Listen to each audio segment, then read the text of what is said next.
can you find me? Yeah, can you find me? Yeah, can you find me? Oh, I'm surrounded, yeah, can you find me? Yeah, can you find me? Yeah, can you find me? Oh, I'm surrounded, yeah.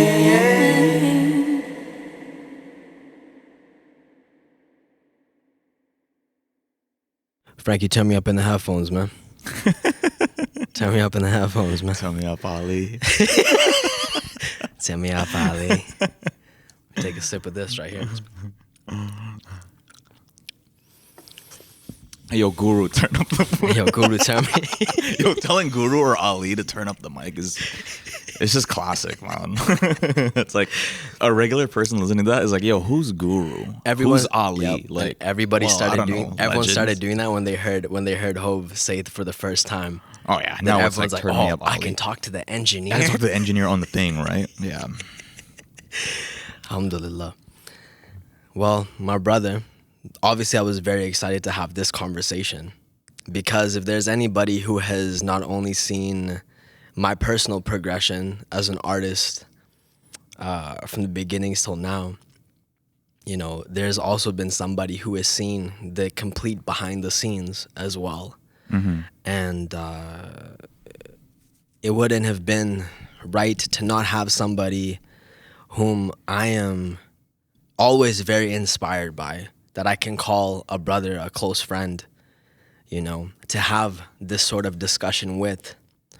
And although I do have many questions for you, I'm just very thankful that we have been brought back together, you know, over the microphone. Wow. That in itself is a very special thing to be a part of an experience again, you know what I mean? Crazy. That's crazy that we're here and the execution is different and the platform is different, but the purpose is still there. That's true. That's right. You know, so I am thankful, man. That was like the intro of the century. I don't know. You're recording, right? I'm recording. I'm just looking at the levels right now. Yeah. Wow, that was great. Yeah, man. I don't know what to say. Like, this is like just regular for us still, even though it's you know, you're in a different element, but it's still you at the end of the day, and that's really what I care about. Whatever it is that you do, and that goes to everyone that I care about, all my friends and my family, as long as they're just them and they do what they do and stay true to themselves, as you have stayed true to yourself from when I first met you, 2014, or maybe even earlier than that. Wow, 10 years, bro. I've known you for like 10 years. Describe to me do you remember how we met or how you heard of me? I remember how I heard of you. I remember you were a peer of a peer, basically. Mm-hmm. That's how I got to know about you. Yeah. But I remember the very first message that I got from you was admiration for work that I had done. Mm-hmm. That was very touching. I remember being on the bus driving to Surrey Central, and then I got a message randomly. I don't even remember how I got the message. Crazy. Maybe Facebook or something like that. And you were saying, hey, bro, I don't really like freestyles, but I really liked this freestyle. And then you wanted to work. And that was so... You have to understand, man, at the very beginning for me, there were so many different things confirming this path of expressing yourself and listening to your gut. And it was just really dope that you saw... At that point, I didn't know how much you saw, but I saw that you definitely saw something that I was seeing. And to just get props, you know, from another artist on something that you just started is incredible. Yeah. Yeah, it was definitely through a peer, and I remember yeah, a friend of mine at the time showed me or told me about you and wanted me to meet you because you were known as the visuals guy. Oh, Like, oh man, this guy Isaac, he's just like he's crazy with the visuals. Like the way he thinks is just different, and you really need to meet this guy, right? So we went, and I met you, and I remember you when you first shared ideas about like this specific like lighting for a music video that no one is doing. I just thought, wow, that's really fresh. Like I've never heard. I just knew the energy then. Like, man, okay, this guy really thinks ahead and has forward-thinking ideas and just like pretty radical. And I like out the box type of thinking, right? And that's what you do, and that's what you've always been. So at the time, I knew you as a visuals guy, and I guess I just saw your video. It's either Pound Cake or Break the Bank freestyle, one of the two. And yeah, I just really saw your energy and your confidence in yourself, whether or not at the time you really, really like believed it. And just the fact that you were just so, you put yourself out there. That's one thing that's really hard to do, is to put yourself out there, no matter how good you are at what you do. Even successful artists like artists that have already sold out shows and stuff, like they will still have fear of putting themselves out there. Oh, what if this doesn't work, right? What if this is not what if this fails, right? There's still that fear, and that's crazy to think about, right? When we all just want to be heard, like as artists or producers or whatever it is that you do. So when I saw you genuinely rapping your ass off in front of the camera somewhere in Robson, I don't remember where, but like, or downtown. okay, like, so that damn, was this guy Pound has- Cake video because I is shot that on in Robson the dark. Square. Okay, yeah. So Yeah. I'm like, oh wow, this guy has a lot of spirit. He has a lot of confidence, and he's just really out there. And you were rapping, man. You were rapping bars. I'm like, damn, I love rap. Like, I don't know. And I don't really see that kind of spirit too often, and confidence. And, you know, that kind of stuff really attracts people, and it really pulls people in my opinion. I think that's why in the scene you were known as that. The guy with like just infectious energy, just positive, confident, believed in themselves so much that everything that you wanted to do happened, basically. So I hit you up. I'm like, man, like this is really dope, and yeah, like let's work or something. I don't And know. I'm very glad that you did. What's so crazy about putting out energy like that is you get that same energy back.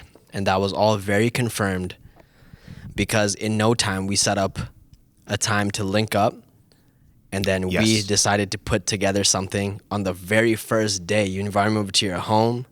Yeah. You were very welcoming, you know, and that was the same day where even when we began to write our first collaborative track, everything came together so well, and it just became something so effortless. And to Yeah. this day, it is still that effortless.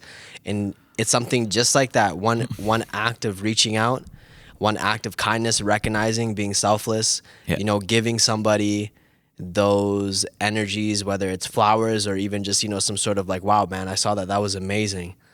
Bro, that type of stuff right there changes everything, especially for where I was at the time as well. And, you know, everything has a big reason. You know, if it wasn't for the love and camaraderie from yourself and, you know, many other peers at that time, man, to be where I am today, to be where everybody else is today, it's not going to happen without that sort of love and energy. And the most amazing thing about the bond that exists, whether it was between us or the circle, alhamdulillah, man, those energies still transmit past the art today. And that was the main thing true. about it, was that it's an energy that transcended the art itself, and it wasn't superficial, and it wasn't anything where it was transactional. It's just so good to be around people who love something because they love it and they don't care if they get nothing back from it. That is something that is incredible. That is something you cannot purchase on the earth. You know what I mean? That is something that, you know what I Dude, mean? none of us got paid ever. None of us during that got time. paid. Everybody made a sacrifice, whether it was everybody carpooling to the studio, Yeah. whether it was people taking transit to link up. Bro, you was in diapers for the shoot at one point. In the public. Pioneer. Pioneer, bro. Babies before babies, you feel me? That's just what it is, man.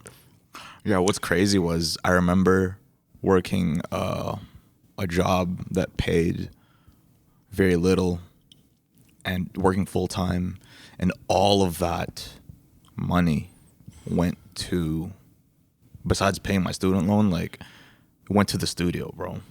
Like I was splitting with a few people, but I wasn't smart enough to like invest in my own studio at the time yet. But I just loved it so much that I just didn't care. I was like, damn, let me just put it. And I didn't mind. I didn't mind working the job. But then after the job, you know, working 8 hours at a job, and then after that, 8+ hours at the studio, So like 2 a.m. or whatever, and So- then do it again the next day. So tell me, because this is really important.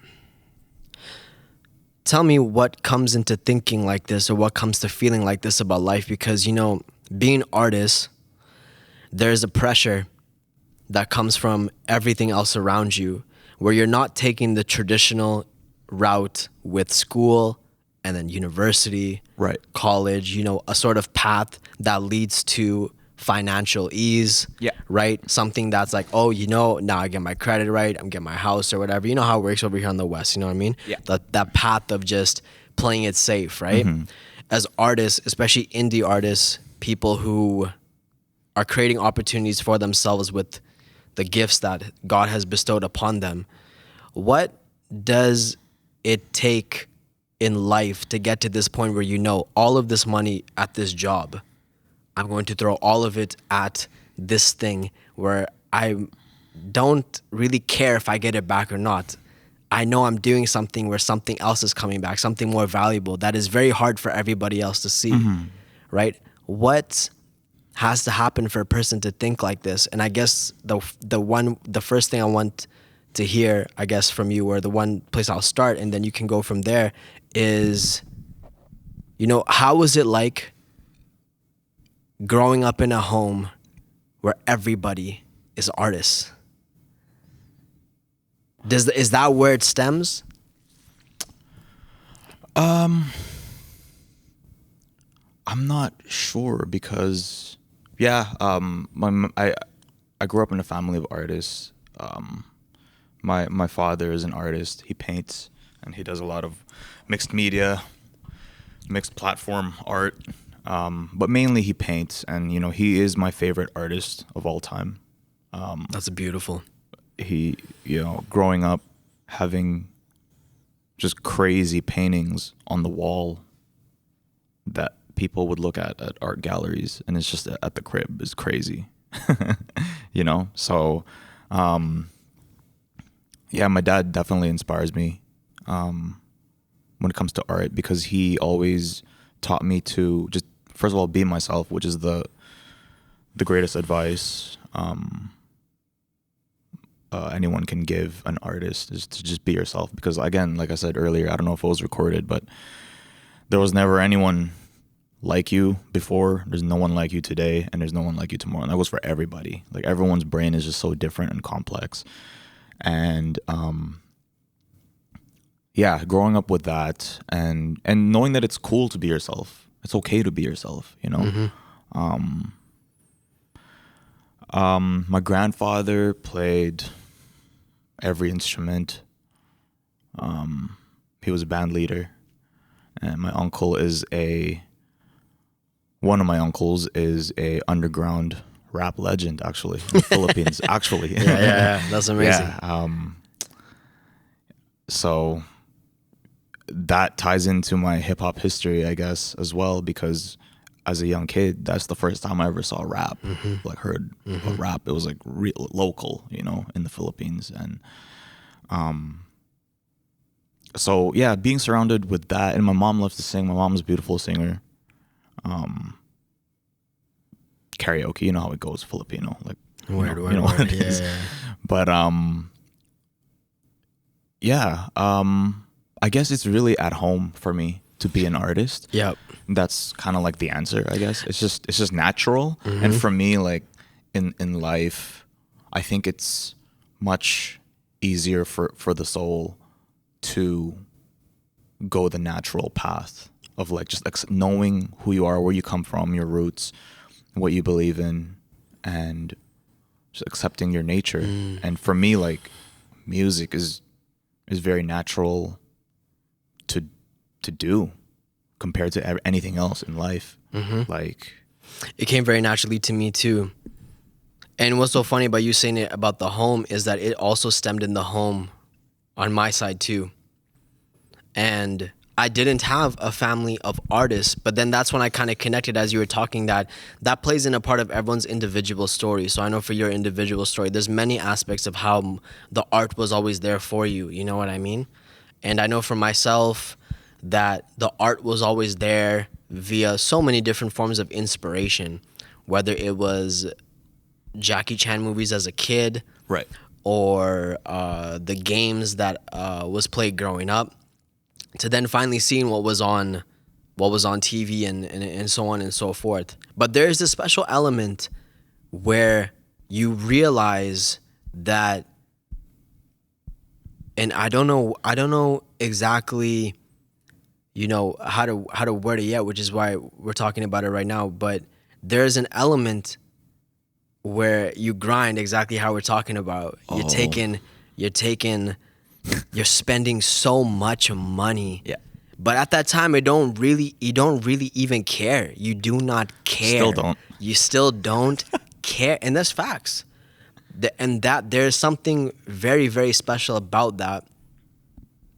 Because, you do realize that what you have is a gift beyond, what's on this earth and what's on this material. And those moments that you create with your peers, or even when the ideas you come up with yourself, the things, whether it's writing or a sound or whatever, those type of things is incomparable to any sort of, hey, what do I got to do to continue doing this? That's faith, man. That's belief, That's belief. And I can safely say, if it wasn't for the belief, speaking for myself, if it wasn't for the belief, that came from being an artist, I would not have known to believe myself in taking this new route, in wanting to seek knowledge as a practicing Muslim. Yeah. Because at the end of the day, having the belief in yourself as an artist, to know that I see myself doing things that I can't explain to you right now. I only have to show you. Yeah. And then you see those things come into play. It's a very, very beautiful feeling. And it's like, what were some of those moments for you? Whether it was before you met me or after, but what were those some moments for you? And I'm more interested in like, up to when we got together, because I still want to get to know about a lot of what lined that up. You know what I mean? But what were some moments for you when you're like, yeah, confirmations came. Yeah. No, there's something here. Because like you said, music came naturally to you. But it's something beyond music. It's a feeling. It's an understanding. It's like a foresight. You know what I mean? Yeah. Yeah. I guess it's people around me that felt something when I did my thing, like whether it's recording or producing for someone, or just playing piano at church, or playing for someone's birthday party. Like really simple, like really, really simple stuff. Or I wrote a song and I played it somewhere, and people came up to me and said, hey, like wow, that song meant a lot to me. Like something like that, where it like affects others. Yeah, I'm definitely kind of like a sponge. And I feed off of energy, other people's energy. And so I'm very blessed to have those who are in my life right now and have been in my life in the past, because I definitely fed off and still to this day feed off people's energy. And so when people tell me like, hey, like, love the music, or hey, that meant a lot to me, or like keep going, that definitely like gives you a boost, you know. But also, to be honest, if tomorrow, knock on wood, like apocalypse or something, and I find myself alone, bro, no social media, I'm in a city, like trying to survive, trying to find food, like canned food or whatever, right? It's like Walking Dead or whatever, right? I'm still doing music, bro. Like, just I'm still doing music, and there's no audience. But guess what? Guess what? You know, God will have it figured out a way. You'll find a ukulele on the side of the road or something. Ukulele on the side of the road. I'll create my own instrument or something, but I have to do it because it's just, I'm sorry, like, I don't know how to, it's just, I just love it. I think the answer is love. Yeah. It sounds kind of corny, but like, I think the answer really is love, bro. I think it's attached to a lot of selflessness. One thing I can definitely say is when you do something that you love, you become a type of person that emits a lot of love, because you have something that doesn't need anybody else for you to have it. You know, you can sit with yourself, by yourself. You're able to express your thoughts. And I've always said this about artists. I can speak to you like in my words, and that is one way of communicating how I feel. But imagine if I could show you how I feel. Okay, now imagine if I could put sounds together to also amplify how I feel. Now you're watching an entire piece created from sound and visual to show, or even just sound, you know what I mean? And like instrumentation, musical skill, it's all language at the end of the day. And it's like, if you're able to say, hey, I want to let you know how this really made me feel. Words do justice, yes, but to have an entire thing you can create that is like a painting of sorts, that to be able to let that out, there's something very therapeutic about that. I'm very thankful that, alhamdulillah, you know, that Allah subhanahu wa ta'ala surrounded us around groups of people, especially our circle, where everybody found their individual therapy in expressing themselves like this. And I'm very thankful that there was so much support and so much backing, and just how it all comes together is very, very beautiful. And these things lift a person because, like you said, it is people, and that is a very true thing. If I didn't get that message from you in the bus, I wouldn't have known to keep going as hard as I would have kept going. And if it wasn't for someone like yourself who went and you did more, like I know for myself, like it's all feeling, and I didn't know a lot of the technical or a lot of the language. I only knew how it felt. But you have a background of going to school for this, and you know, you have a background in the church with this. And so you've seen a side of it that is very deep and very, very, like, you know, it takes a lot of time and experience to then come to this place now where, you know, music is being used in so many different ways today. Yeah. And, you know, what is something that you feel like you're still able to do today with your music that holds up from, like, you know, how you grew up to it versus how different things are today? Like, what is something that you still feel like, I still fit into this, or I still stand out in this? That's a great question. What is something that I do today, right now, that... Because you're still going. I'm still going. You still go back home and you still know I have work to do. Yeah. Yes. And even though things are so different, because again, we came up in an era where there was a lot of, I would even say there was even more positivity being promoted too. Back then? Yeah, I would say so.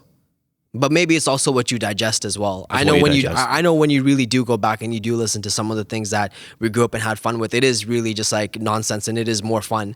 But I still would say there was a lot of integrity in it.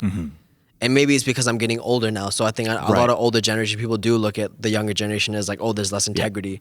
But I think it is safe to say that, like, whatever the threshold for integrity was, it went away. So I just want to know, like, you know, what keeps you going and what keeps you holding up your integrity? Because one thing I know about you is, and this is why I I'm very thankful, that you are my brother, is because, bro, integrity, I feel like that's like, if not one of the first things in line, it's right there at the forefront of when we approach any sort of work. I'm going to do it because I see something that, has to have a particular basis of integrity behind it, because I'm not going to play into something or give myself away just to do something to get attention, Nowadays, I feel like attention is huge. But I think we come from an era where doing something that's true to yourself allows for more attention to come towards you, right? So again, back to that, right? So I think, you hit something there. I think that now more than ever, this is what I'll say. I think now more than ever, artists are tested even more than ever before to see how much you really love this, because everything's so come and go. Okay, new album this Friday, and then albums last a week tops. So with that, I say, it's like, it's really quick, it's really fast. You got to deliver right away, make 10 beats a day, blah blah blah. The blah, landscape blah, right? is so different now. Landscape man. is very different, but one thing I will never let go of, one thing I will never let go of is my love for albums. Like, that is what defines That's me. hard. That's what defines me as an artist and a producer and a musician. Is I love albums. If not albums, EPs, mixtapes, projects, whatever. Full projects, yeah. Full projects. Yes. I'm such a full project guy that whenever I work, I will always work towards a full project and a full album. That's where we come from. Like, growing up, everything was about the album. Yeah. And what's funny now is we've kind of circled back to the 50s where everything was about the single. Interesting. See, I'm not deep into it like except that now. anymore. Yeah, except now it's obviously way faster. TikTok, Triller, YouTube Shorts, content, right? But it's now the singles game. Oh, my song blew up. My single blew up. Oh, now my life has changed. It's like, okay, but what are you gonna perform at the show though? You gonna do your song 13 times? Yep. Which is fine if you want to do that, but I think the long game is definitely more beneficial if you go the album route, because that way you can be better defined as an artist and as a music creator. You tell more about yourself, and it really, for me, that's what I remember, albums. When we talk about like music from the past, 70s, 80s, Marvin Gaye, Stevie Wonder, you hear about what's going on. You hear about Songs in the Key of Life. You hear about Purple Rain, right? Prince. And Confessions, Usher, right? It's like, these are albums that defined time. And there are still albums like to this day that that people really latch onto, and it defines the new generation. And I really salute those artists and love those artists that stick to that format and are more geared towards the album route.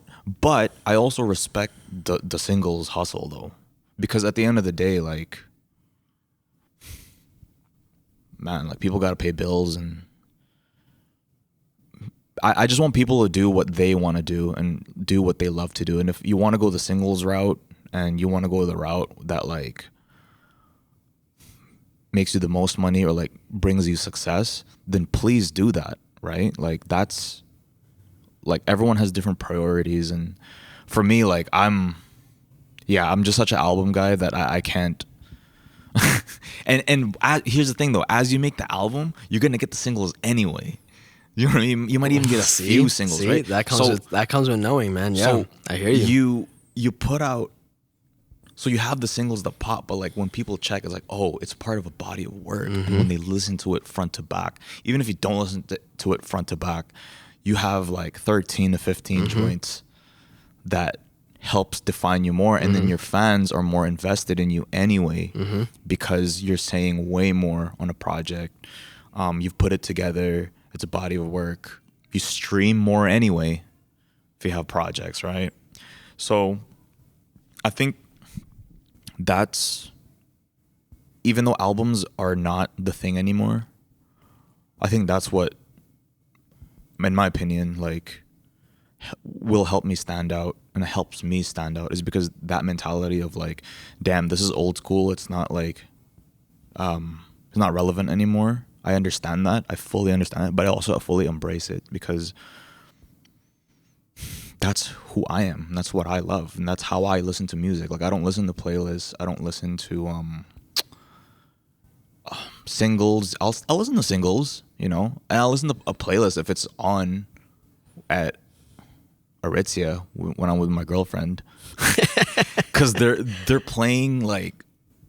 They're playing with the general public listens to, yeah, and they're playing with the general. Fire. Yeah. Like, I'm not gonna lie, like I'll be sitting at the boyfriend couch, like, you know, the boyfriend couch at Aritzia, like, okay, where the husband's like, yeah, where they just I'll leave be you, sitting, yeah, they leave the guys there. They just leave sit you there, and then, you know, my girl's going around, and they're playing like, oh wow, what song is this, right? And it's a great way to be discovered. That's how a lot of artists get discovered. You know, you Shazam certain songs that you've never heard before, and it just catches your attention, and I'll listen to that, like if it's out, or, you know, at the club, or there's a DJ playing a mix.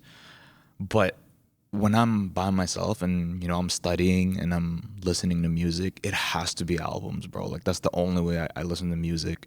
And I know it's elitist, it's purist, but that's how I've always been, since I was in high school as a teenager. And you just tapped into something real, the purist aspect. This is what I also relate with too, the purist aspect. And being a purist means that you find yourself between a rock and a hard place when trying to move with your passions in a career sense, because a lot of it has to do with you doing things or moving in a way that does make you feel uncomfortable.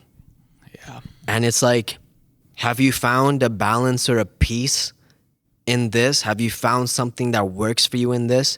I know for me, man, honestly, looking at everything from the outside in, I get sort of a relief now, because I'm like, holy smokes, man. You don't have to do I don't have to do any of this anymore, which is a blessing. Before I departed and put all of my music to the side, you know, I remember that we played the singles game for a little bit, because you mentioned that, you know, the singles hustle. Yeah. And I really did think I was going to do that. I was like, you know what, man? I don't even know what I want to talk about story-wise, because coming up from the album era, that was the whole thing about it. I mean, you know, that was the pathway. You know, all of the Isaac Shaw freestyles led to the Isaac Shaw smaller projects, but that was leading to the big album. Because that's what it was all about. It was like, you want people to know who you are and your story. You know, and you want the story to be something that is like, you know, everybody's reason is different, but I know for myself, the story, as long as I felt my story, I knew other people would feel my story too. There's a language there. But yeah, have you found a balance? You know, because it seems scary sometimes, man. And one thing I fear for a lot of my peers, man, alhamdulillah, may Allah protect us, you know what I mean? Like, I look at how this world moves, man. And I look at,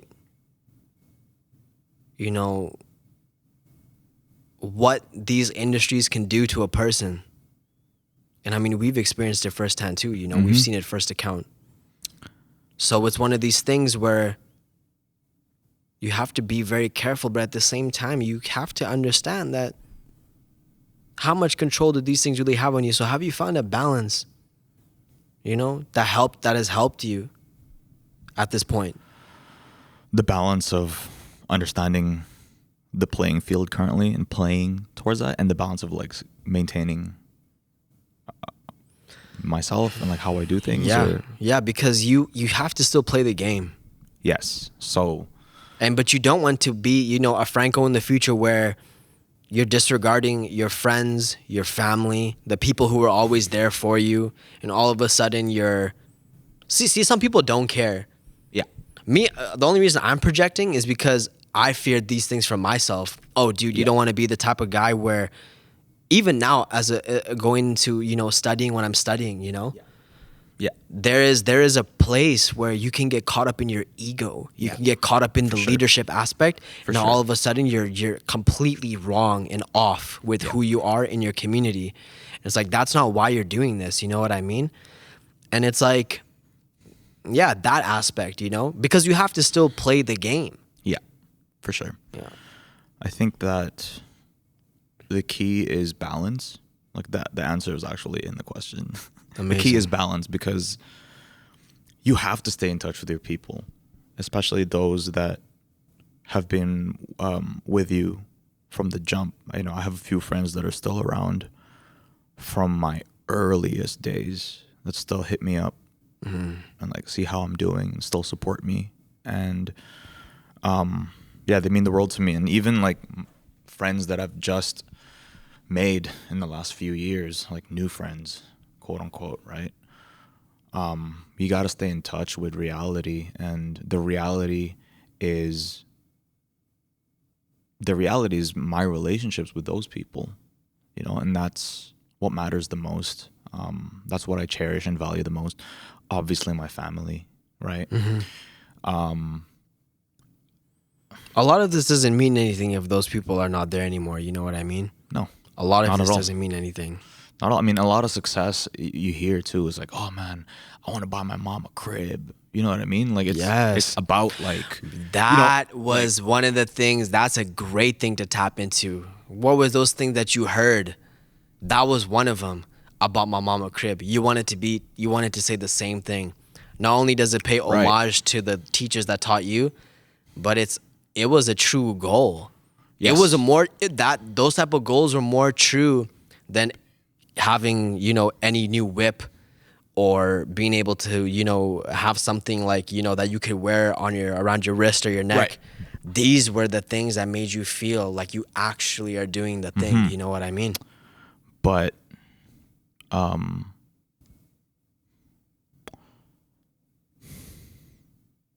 yeah, the balance, I think, is staying in touch with your community, staying in touch with your people. And it's a fight every day, man. Bro, you can't. I'm gonna say it's a fight every day. It's a chase. It's a chase, man. It's a chase. That's the thing that like is the double-edged sword, is because you're always grinding, you're always evolving and moving forward, but at the same time, the more accessibility you have to resources and success, there are more pathways for you to lose yourself. My brother, one of the things, what we study, man, like we, this life, it's temporary, it comes to an end. Everybody puts their eggs into one basket sometimes. The most scary thing for a lot of people, man, is when they chase stuff like this for many years, and then near the end or in some moment, it's shown to them that all of this is temporary. You did not need to do these things to these people to hurt yourself in these relationships or destroy these relationships or move in this way to lie to yourself, destroy your own innocence.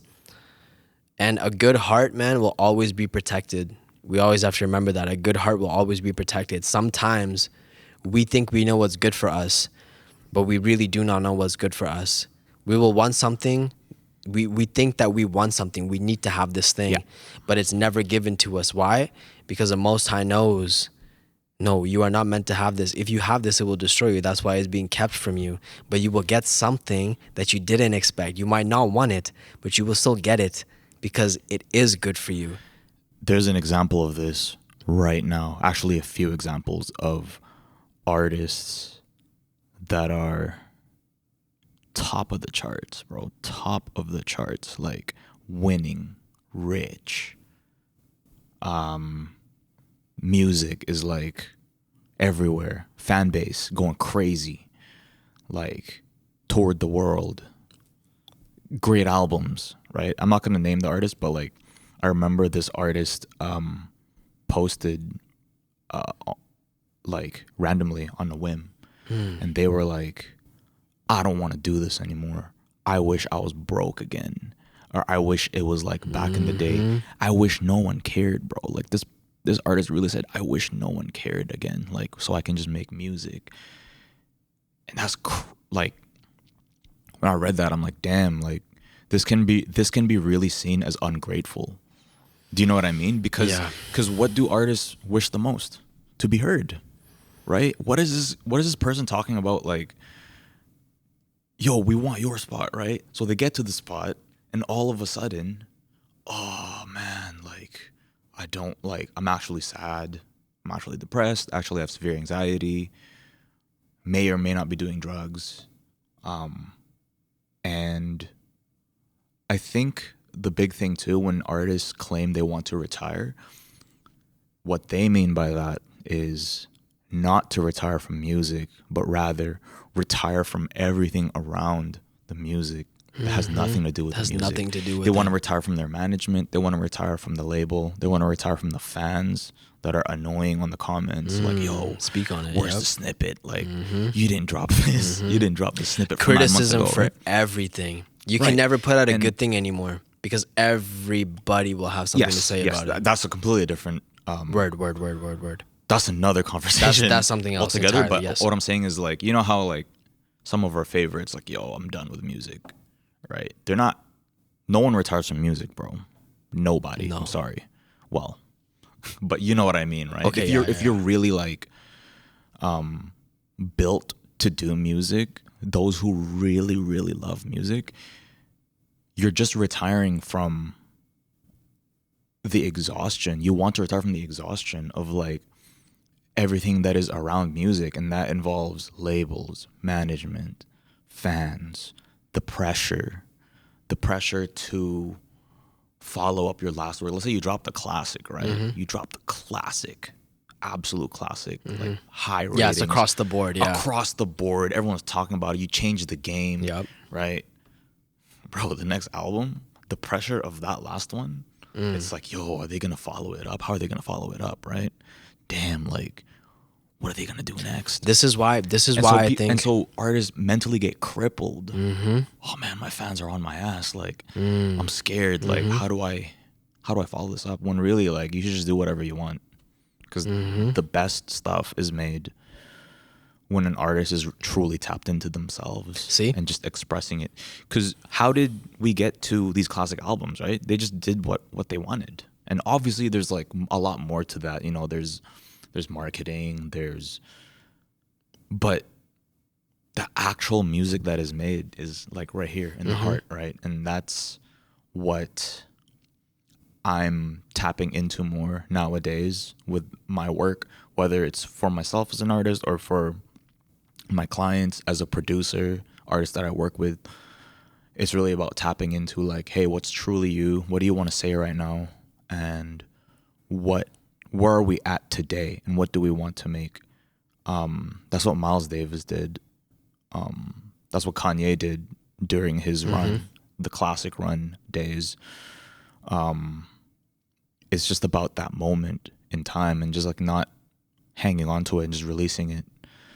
Now, obviously, you dedicate your life to it and you give it your everything, but that's what defines those albums to me. And This is why I think it's an element, because what you just said at the very end there was that's why you have to tap into yourself. I believe the music aspect of it is a means and a route for you to get yourself out.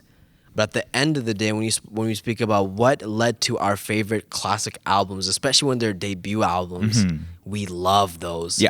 We love a classic debut.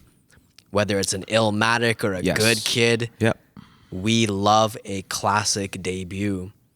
It was because they were not surrounded by all of these other energies that had nothing to do with the music to begin with. They were still in their life.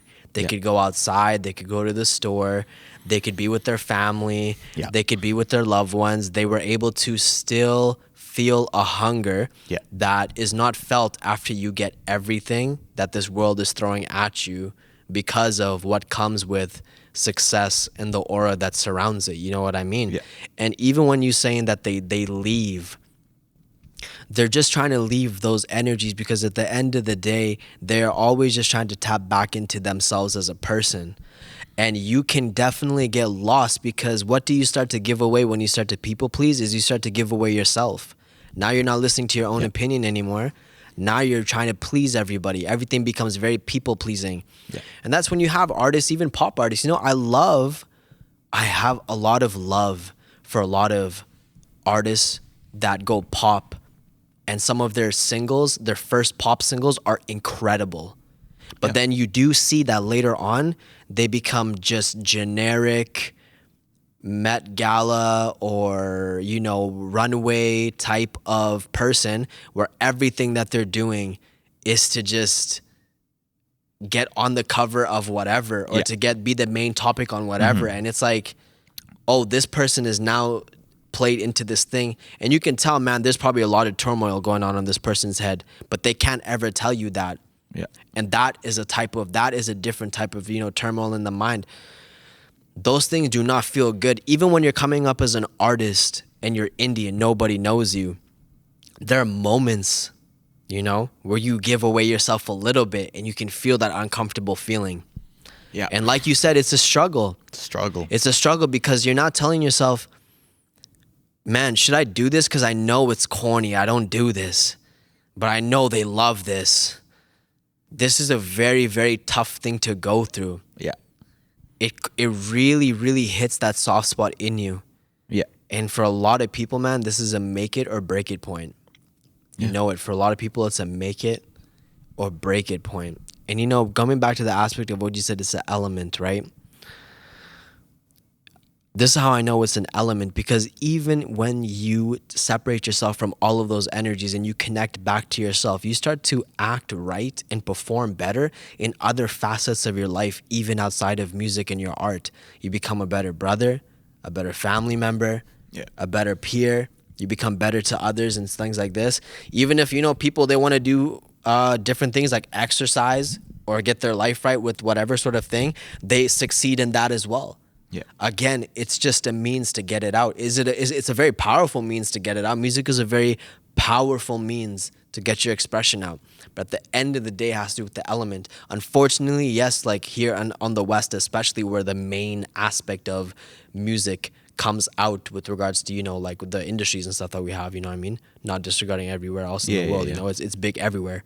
But, you know, when you look at what the system plays into, yeah, man, you know, that's what we heard all the time growing up. You have to, oh my God, man, you sold your soul, man. Okay, what does selling your soul mean? No, it doesn't mean that you're around the pentagram, you know, laying down with the candles, you know, on your stomach and nothing like that. No, it just means that you signed a paper that says, hey, everything that you believe in, you're going to do what we believe in now. Yeah. And for a lot of people, man, you know, it just goes. Hey, some people play it nicely and they do great doing that. And hey, props to you if you can do that. I can't. I could never do anything like that. I just can't. I'm sorry. I'm glad I'm saying this now, so it's on record, just in case in the future. Yeah, so I can listen back like, no, because you have to check me, just like how you have to check me if I come up and I do something. Yo, Isaac, man, you remember you said foul for this. Yeah. No, I have to, you know. That's I worry because, hey, man, if I've learned anything, this life is a chase, but this chase is temporary. So you have to have your priorities straight. You know what I mean? Even success is temporary, man. Success is temporary, and how many artists do we see get that spot and then the spotlight goes away and then you see the eternal struggle for the entirety of the career? Damn, I shouldn't laugh. Like, it's actually not funny at all, but it's true. It's very true. There's too many times you've seen wow, they blew up at one point, like everything they wanted. Or even if they had just a single that was huge, but still, yes, the single still brought everything they wanted, for sure, quote unquote. Like, mansion, money, fame, access to everything. and then unfortunately didn't have a foundation in building a catalog. It was just the one joint. Their priorities wasn't straight. Priority wasn't straight. They lucked out, or they actually are talented in music. There's so many different like versions of it, but and then when to see the wanting to come back from it, oh man, they're making a comeback. Like, damn man. I think everybody does have the skill and they are talented, which is why they're able to, you know, get to that place in the first place. Because at the end of the day, you still need to have some sort of something to make it. I mean, unless they're engineering you to like AI levels where like they're making you sound crazy good, but you sound nothing like. Unless they're doing something like that. I mean, I still don't even know the depths of how far you can even go with that. But you still need to be able to do something to even get to that. You know what I mean? Yeah. But everybody at one point, man, even myself, I can only speak on it because I look at myself. You get so enamored. Brother, being on stage, even locally, is enamoring. That's true. When they put you on a roster and you have a full house, you know, at venues where you see your favorite artists and they fill those venues out, but you're on those same stages and same platforms, you definitely, you know, like, you know, you're not obviously as big as what you see your teachers as or whatever. But it's the same feeling. The feeling it's you the same get. Feeling. It's the same feeling. It is so enamoring. You get it's so glittery. The way that people's faces look, the way that their smiles look, you can see a lover and a hater instantly when you're on stage. And it tells you so much. But one thing that it tells you, you know, you always have to correct your intention. The one thing that it does tell you when you finally get out of all of those energies is that, yeah, you know, I can do this. I can do this. And you can believe in yourself. Those things are all there. But man, if you don't know to focus back on all of these things, and of course, I mean, it's praise God all the way. That's how it always goes, you know. But sometimes you get so caught up in those energies, you completely forget that this was a gift given to you, and that at the end of the day, you know, you're only here because it was allowed for you. Those things become very foggy because it is a very self-serving thing. At the end of the day, you know, everyone's looking at you, everyone's cheering for you. Man, that sort of thing creates a cloudiness unlike anything else. I could not imagine what that's like, bro, in a stadium. You know, I could not imagine what that's like when you go outside and every car with the window down. I know, it's crazy. You would hear that, you know, that was mostly what you heard. I remember hearing that from a lot of my favorite artists when they were coming up in the 90s and mid 2000s in LA. In some of those hoods, man, they just be like, oh no, how did you know you made it? Oh, when you heard the car drive by. Even in New York too, you heard the car drive by playing to your thing. Yeah, it's the same thing. It's the same thing. Yeah. Yeah. No, that's the balance. Like you said, the balance is to know why you're doing it. Yeah. But it's still a struggle and it's still a chase. So where have you found contentment in that chase? Where have you? You know, at what point through the process do you know when you have to say, you know what, I'm happy with this. I'm happy with this, and at this point, I'm putting all my faith in God at this point. So the answer is, once again, in the question. it's just the process, the understanding that the process is more important than the actual result. I love that. Because the process is, it's lifelong. Just like life is a process, right? And the end is the result. When we die, that's the result. And so with art or with creating something, I think the process is more important because that's what's going to keep you going, not the results. Results is how you get stuck and like how you get caught up in like, oh man, like my last album did this and my last single did that. But if you stay in the process, you keep going until you can't go anymore. Right. Again, like going back to what I said earlier, I just love it way too much that the process is enough. Obviously, I have goals I want to achieve and I have milestones I want to reach. But one thing I'm learning about music is we cannot control how others feel about our music at all. Yeah, Like, I you can't shared. make. Oh man, I heard this in an interview. I think it was ESTG. He said, "You can't make 1 million people like one artist. You can't. How do people like? I don't know, like an artist, right? You can't explain it. Some people are just stars. Some people are just like built for that, or some people are just not. I'm sorry, that's just the truth. As far as like not making music, anyone can make music. Everyone should make music, or like you know what I mean, right? Like it's you don't have to be a star or someone famous or like someone who has like a huge following. You can make music. Like music is music, art is art, but the reality is, you cannot make 1 million people or more or less like any artist. No, that goes with anything, man. Well, exactly. That goes with anything. Music is another form of expression, like painting and filmmaking. It's just so universally put out. Sound is like, damn, in filmmaking, we learned that 50% of your film is sound. Oh yeah.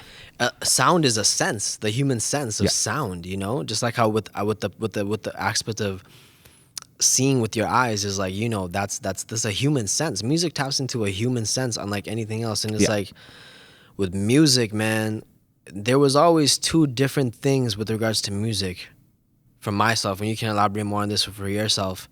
But this is why I know we connect. You know what I mean? Mm-hmm. You know, it was the aspect of here is an escape and it's fun, but then here is something that is speaking to me. A lot of the times, artists were saying things that made things in your own life make a lot of sense, so you could untangle things that you didn't know what you were going through or you were feeling or something like that.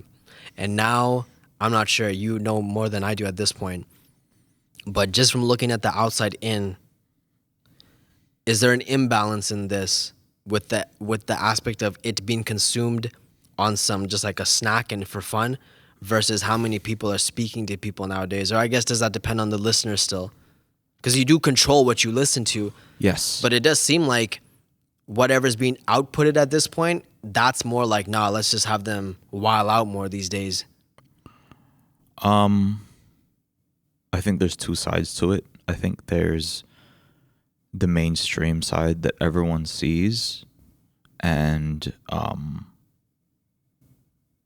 the general consensus, social media, what everyone when everyone is tapped in the same platform. For example, Twitter, right? Twitter dictates a lot of like what's poppin', or TikTok, Instagram, whatever, right? Like, Which is crazy, because if you're out of the loop, you naturally fall back into just like doing what you do, and that's kind of like not having social media, changing your phone in a way where you're not even on it. You operate in a way that is like you're out of a loop, and you tap back into yourself.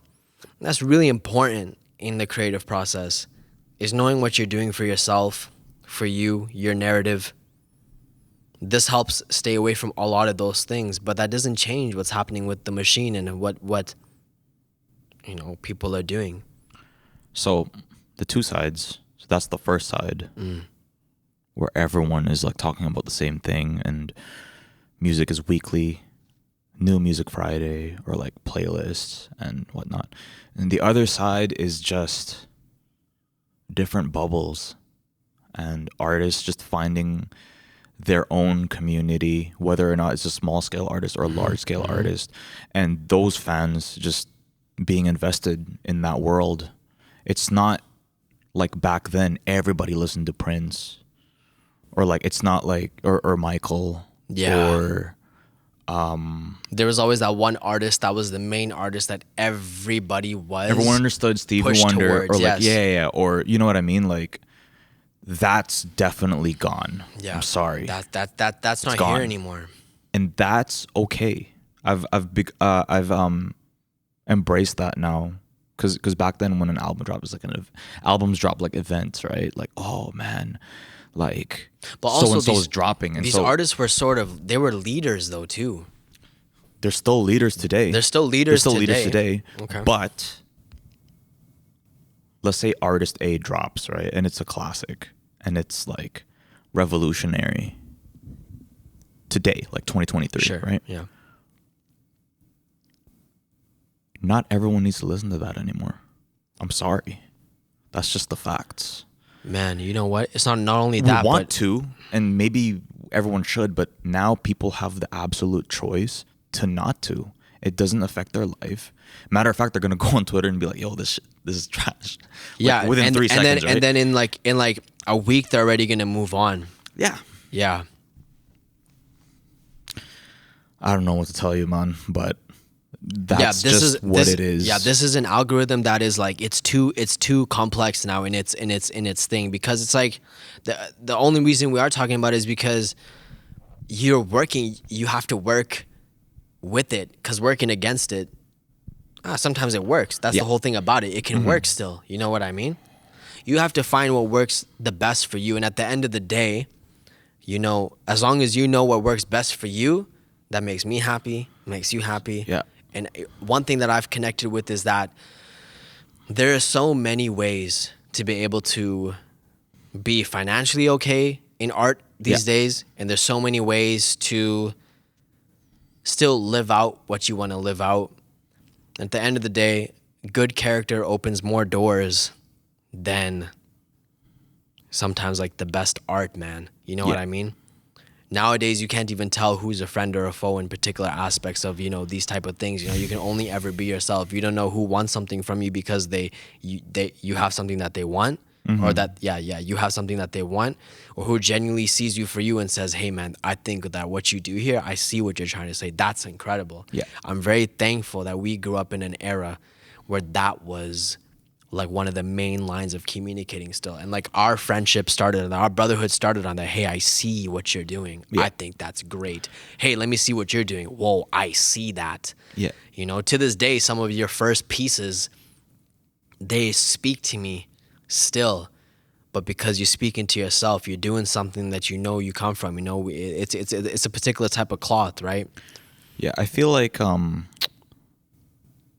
it's still that today. It's just the platforms are just different. The execution is just different, but people still express themselves as themselves in the music. It's just a way more fast-paced industry and landscape now where it's too quick. But going back to what I said earlier, more than ever, you're just tested to see how much you really love this. And are you going to stick around, keep being an artist, or, you know, it burns you out quick. And for me, longevity is in the albums. And so since I'm always working on an album or multiple albums, whether it's for myself or for others, that's how I stay in it, because there's a bigger purpose and there's a bigger goal. Even if, like, not a lot of people listen to it, it's just building catalog, as it always has been, even back in the day. Remember, Thriller was made in 8 weeks or 6 weeks, just something insane. That's crazy. And that was back then, bro. Like, no Ableton, no Logic Pro. Like, they really did that. Like, they recorded everything, bro. 8 weeks. No, we had our album in 10 days, I think. Yes, we did have our own album in 10 days, which I'll let you... I can't compare it to Thriller, but you know what I mean. You know what I mean. Yeah. We can't compare it to Thriller, but to us, it could be Thriller, though, you know? And that's kind of the joy of music, is everything you make can be amazing to you and you can love it. And it's like, yo, this is my Thriller. Yes, because it feels good. It feels you putting your genuine heart into what you do. That's love. Yeah.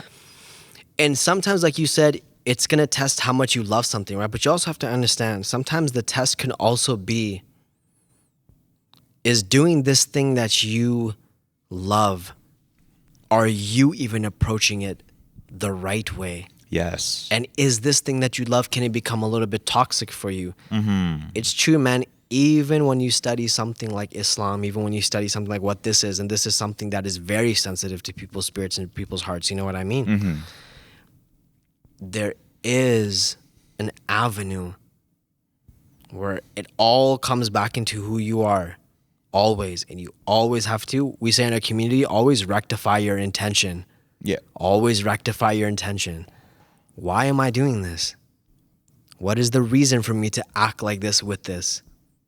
Is it sincere? Am I doing it only for my self-gain? Am I doing it for the sake of God at this point? Like, what's happening? I'm not saying that has to always be the purest intention with when you create art, but it should definitely be something that is very sincere and very serving at the end of the day, you know, towards what you love. If you love it that much, you don't want to hurt it. Yeah. That's the thing. If you love it, you don't want to hurt it. Yeah. And hurting it means you're hurting yourself.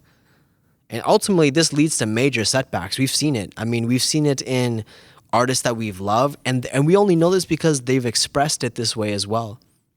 You know? Now, I don't know. It's been you've been making music for many years. Now, obviously, what you do is you do music. But what I'm more speaking of, if you've been involved in your craft for more than a decade for easy. I think like it's safe to say, like, do you remember the earliest memory of you in music when you knew that this was a path I want to walk on? Yes. Oh man, long time ago. That's what I'm saying. When I made my first album, every time I finish an album, like when I made my first album, and I only made like 25 copies of it on CD. Like that's it. No digital, nothing. Like this How old was are like you? How old are you? Wait, I was 17. Hard. Right? I made it all on my own. Guitar, drums, bass, piano, all of that. And Wow. yeah, I even went to a studio for it. And I just couldn't believe that I could do that. It's just like, whoa. At such a young age, like, and I thought that I was like, at that point, I'm like, yo, I'm the chosen one. It was really arrogant. But no, I can't listen it to that feels album. amazing. It feels amazing. Yeah, but it's the It does. accomplishment, the accomplishment feeling of it, of like, wow, I was able to put something together, and this didn't exist, and now it exists. Do you know what I mean? Where it's like, wow, like I can really make anything, you know. And That's this was the at point. the time. That's the point. You've something inside yourself is now something outside of yourself. It's a metaphysical process, and it's something that you're seeing in front of you. There's nothing like hearing something in your head and then seeing it or hearing it out in front of you. Even to this day, you know, having a visual idea and then filming that idea is an unbelievable thing. So it's a gift, alhamdulillah. It's a gift at the end of the day, because it's like, and you have to be very, very, very, you know, understanding of this gift, because yes, it can be. It's not up to you, you know. It was not given. It was you. You did not give it to yourself. It was given to you. So you have to respect how you use it. You have to respect where you place it in this world. And I do believe that's where a lot of people's humblings come from, is when they use and abuse it, or their intention was incorrect with it in the first place, and they're shown why. At the end of the day, my brother, real talk, everybody has a good heart. It's only themselves that turn it out. Yeah. And a heart can be turned out so much where at that point the Most High says, all right, then fine, you can go that way. You can go walk this path that you want. Yeah. It's not going to do you any good when you finally come back to me. But you can go do this on the earth. Have fun with that. And that's why you do see some people who you're like, oh, this is a menace. But they're doing and achieving things that's like, oh, that's crazy. Yeah. And now you have this convoluted opinion, or the culture has a convoluted opinion, where they know they know someone's acting a little bit foul, but they can only speak on them in some way. How was growing up in the church versus when you made your first album? Like, what was the difference in the understanding? Because you're still kind of, you know, doing, you know, you're still involved in your community. You're playing music in front of people. You know what I mean? But what was the major difference? Was it that it had nothing to do with the religious aspect when you finally started making your first album? Like, what was that split like? You know what I mean? I never saw it as a split. That's amazing.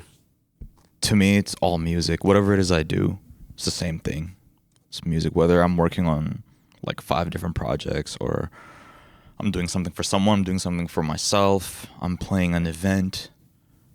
It's all music, I love it all, and that's how I've been able to last. I love that. Is like I can do multiple jobs at once, Yep. and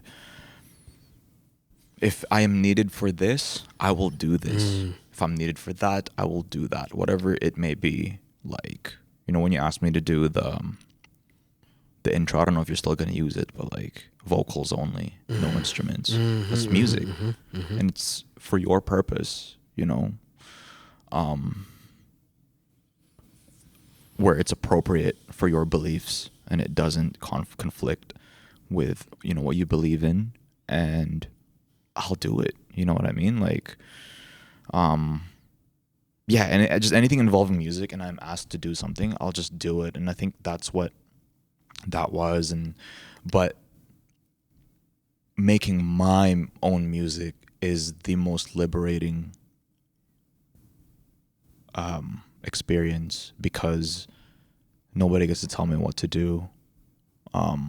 Here's the thing I want to say, right? So we live our lives. We don't get to choose who our parents are. We don't get to choose how we grow up, especially like in the early days. We have to go to school. We have to pay taxes at some point. We have to, when we see a red light, what do? We stop, right? We have to do all these things like in life. Graduate school, or maybe not graduate. And it's just like so, but with music or with art, especially your art, that's why it's very important to do what you want. You don't have to do what anyone else wants to do, or like society or whatever. You get to do whatever it is that you want. You can have a song that's 2 minutes long. You can have a song that's 8 seconds long. You can have a song that's 45 minutes long. I've heard a song that's like 32 minutes long, right? It's an Yeah, EP those exist, yeah. by a death metal band from Quebec. Yeah. The song is 32 minutes, bruh. Like, It's crazy. I love it. It's a It's score. called Pleiades Dust by Gorguts. It's amazing. It's like an orchestral, it's almost like an orchestral composition. But anyway, my point is, when the creative process of my music is like tampered with, or like there's like other opinions, like, yo, you should write it like this, you should do it like that, I start to feel like, but that's not what I want to do though. I want to do it like this. That's why I have so much respect for producer artists, or like artist producers, artists that produce it themselves, or they have full creative control of like how they want their music to be. I split my job into 2 parts. So I feel like I always have 2 jobs. My job as an artist that serves myself and only myself, and my job as a producer for other artists. So I get to fulfill the collaborative feeling, the feeling of collaboration. I get to fulfill that as a producer. I'm working with many artists right now, and I love working with them. It's so collaborative. It's so open-minded. Hey, you have ideas. Hey, I have ideas. Hey, your other friend has ideas. Let's put it all together, make the best stuff. And that's when the best stuff really comes. That's very true. But my artist stuff, like just for me, I don't care what happens. We're going to do whatever I want. No one has a say in it until it's done. And then y'all can comment, oh, this sucks. This is good. You should have done this. You should have done that. Okay, cool. Maybe next time I'll consider those things. But I really I hold that to me so dear, like the self stuff. Because that's the only time I can do whatever I want, really. Also, it confirms a lot of things that you think too. Because when you're able to do something and you did it 100% your way, and you see the reaction that it gets, and it's almost like you knew it was going to get that reaction. Exactly. That is a huge confirmation on something very special. Yeah. And that's like, that sort of thing right there kind of lets you know where you are with regards to what, this thing is. Because You know, if you do really believe that you are, you know, of a visionary type cloth, or if you believe that you are of a leader of the pack type thing, or even if it's just, hey,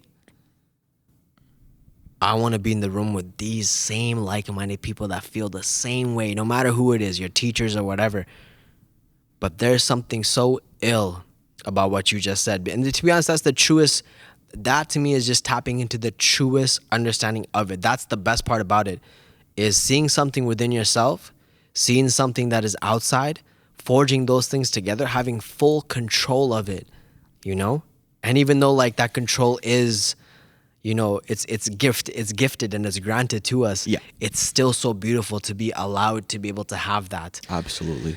And that right there is I think that creates the most peace in a person too, when they finally able to express fully, because that comes back to just expressing what you fully need. And it's like for yourself and for me too, to be honest, having a full project from top to bottom. It says this, it's written like this, scripted like this, the emotions are like this.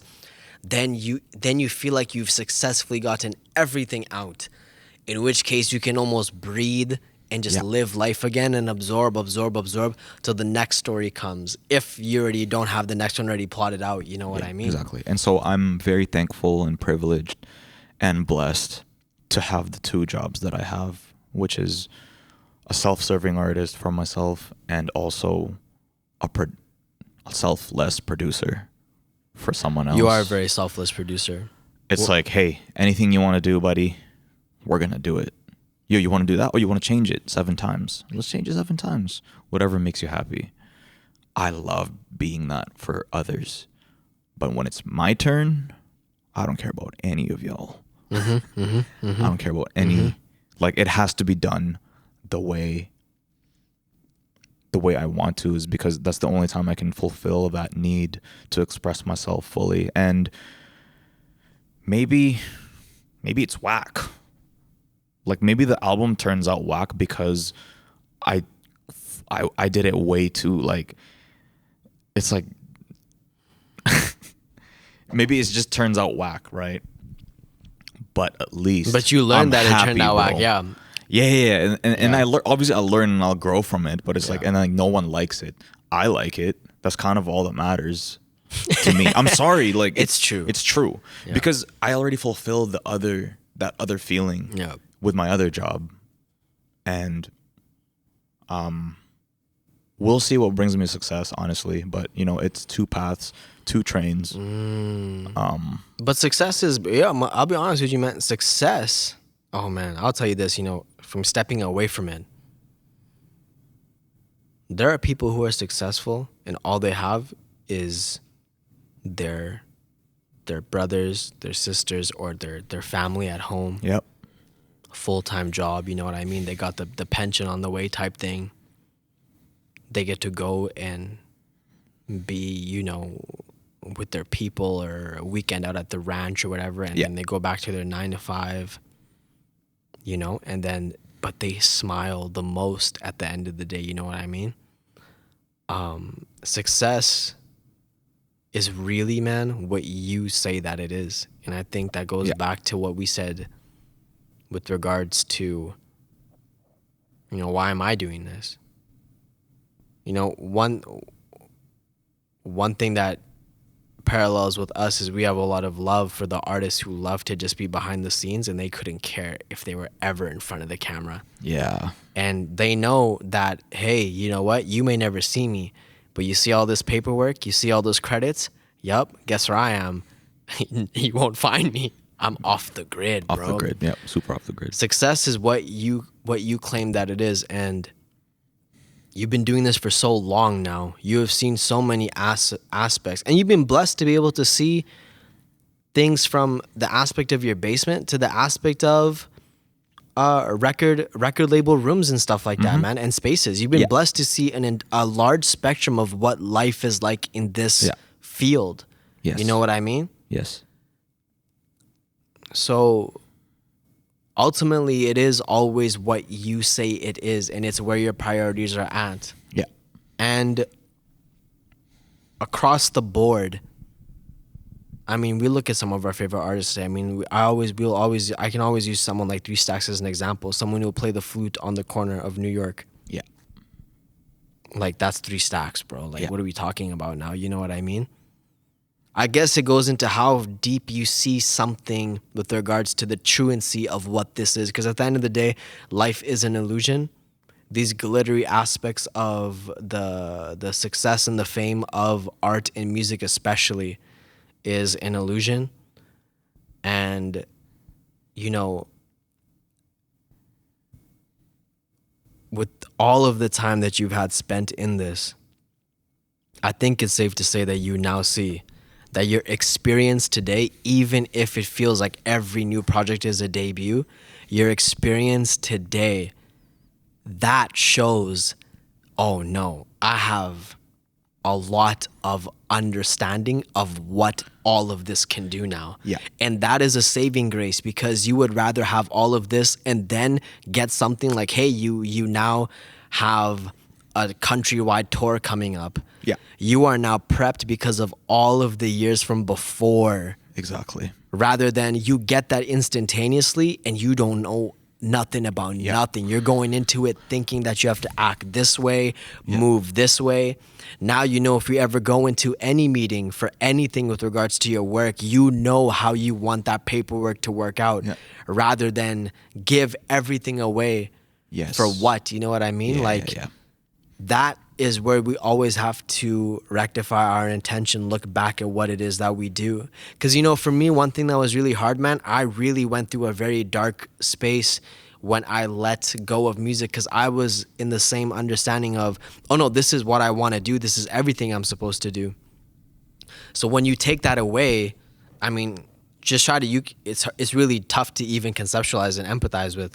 Let's say just pretend that you had to sacrifice music. Oh, bro, that's an empty feeling. That's scary. It's scary. It depends what I sacrificed. At 4, right? At 4. Oh, I'd sacrifice it dropping for my bars, family. boy. That's what I'm saying. 2 seconds. Easy. Maybe even less. See? Easy. That's Mom, what I'm Dad, saying. Miguel, Heart. my That's girl, what I'm saying. Danelle. That's what I'm saying. That's what Easy. I'm saying. That's what I'm saying. I'll give it up like right away. This, bro, I'm telling you right now, this right here, this is why some people are protected from a lot of the BS that comes with a lot of this stuff, man, because that is not supposed to be taken away from a person. And I'll tell you why.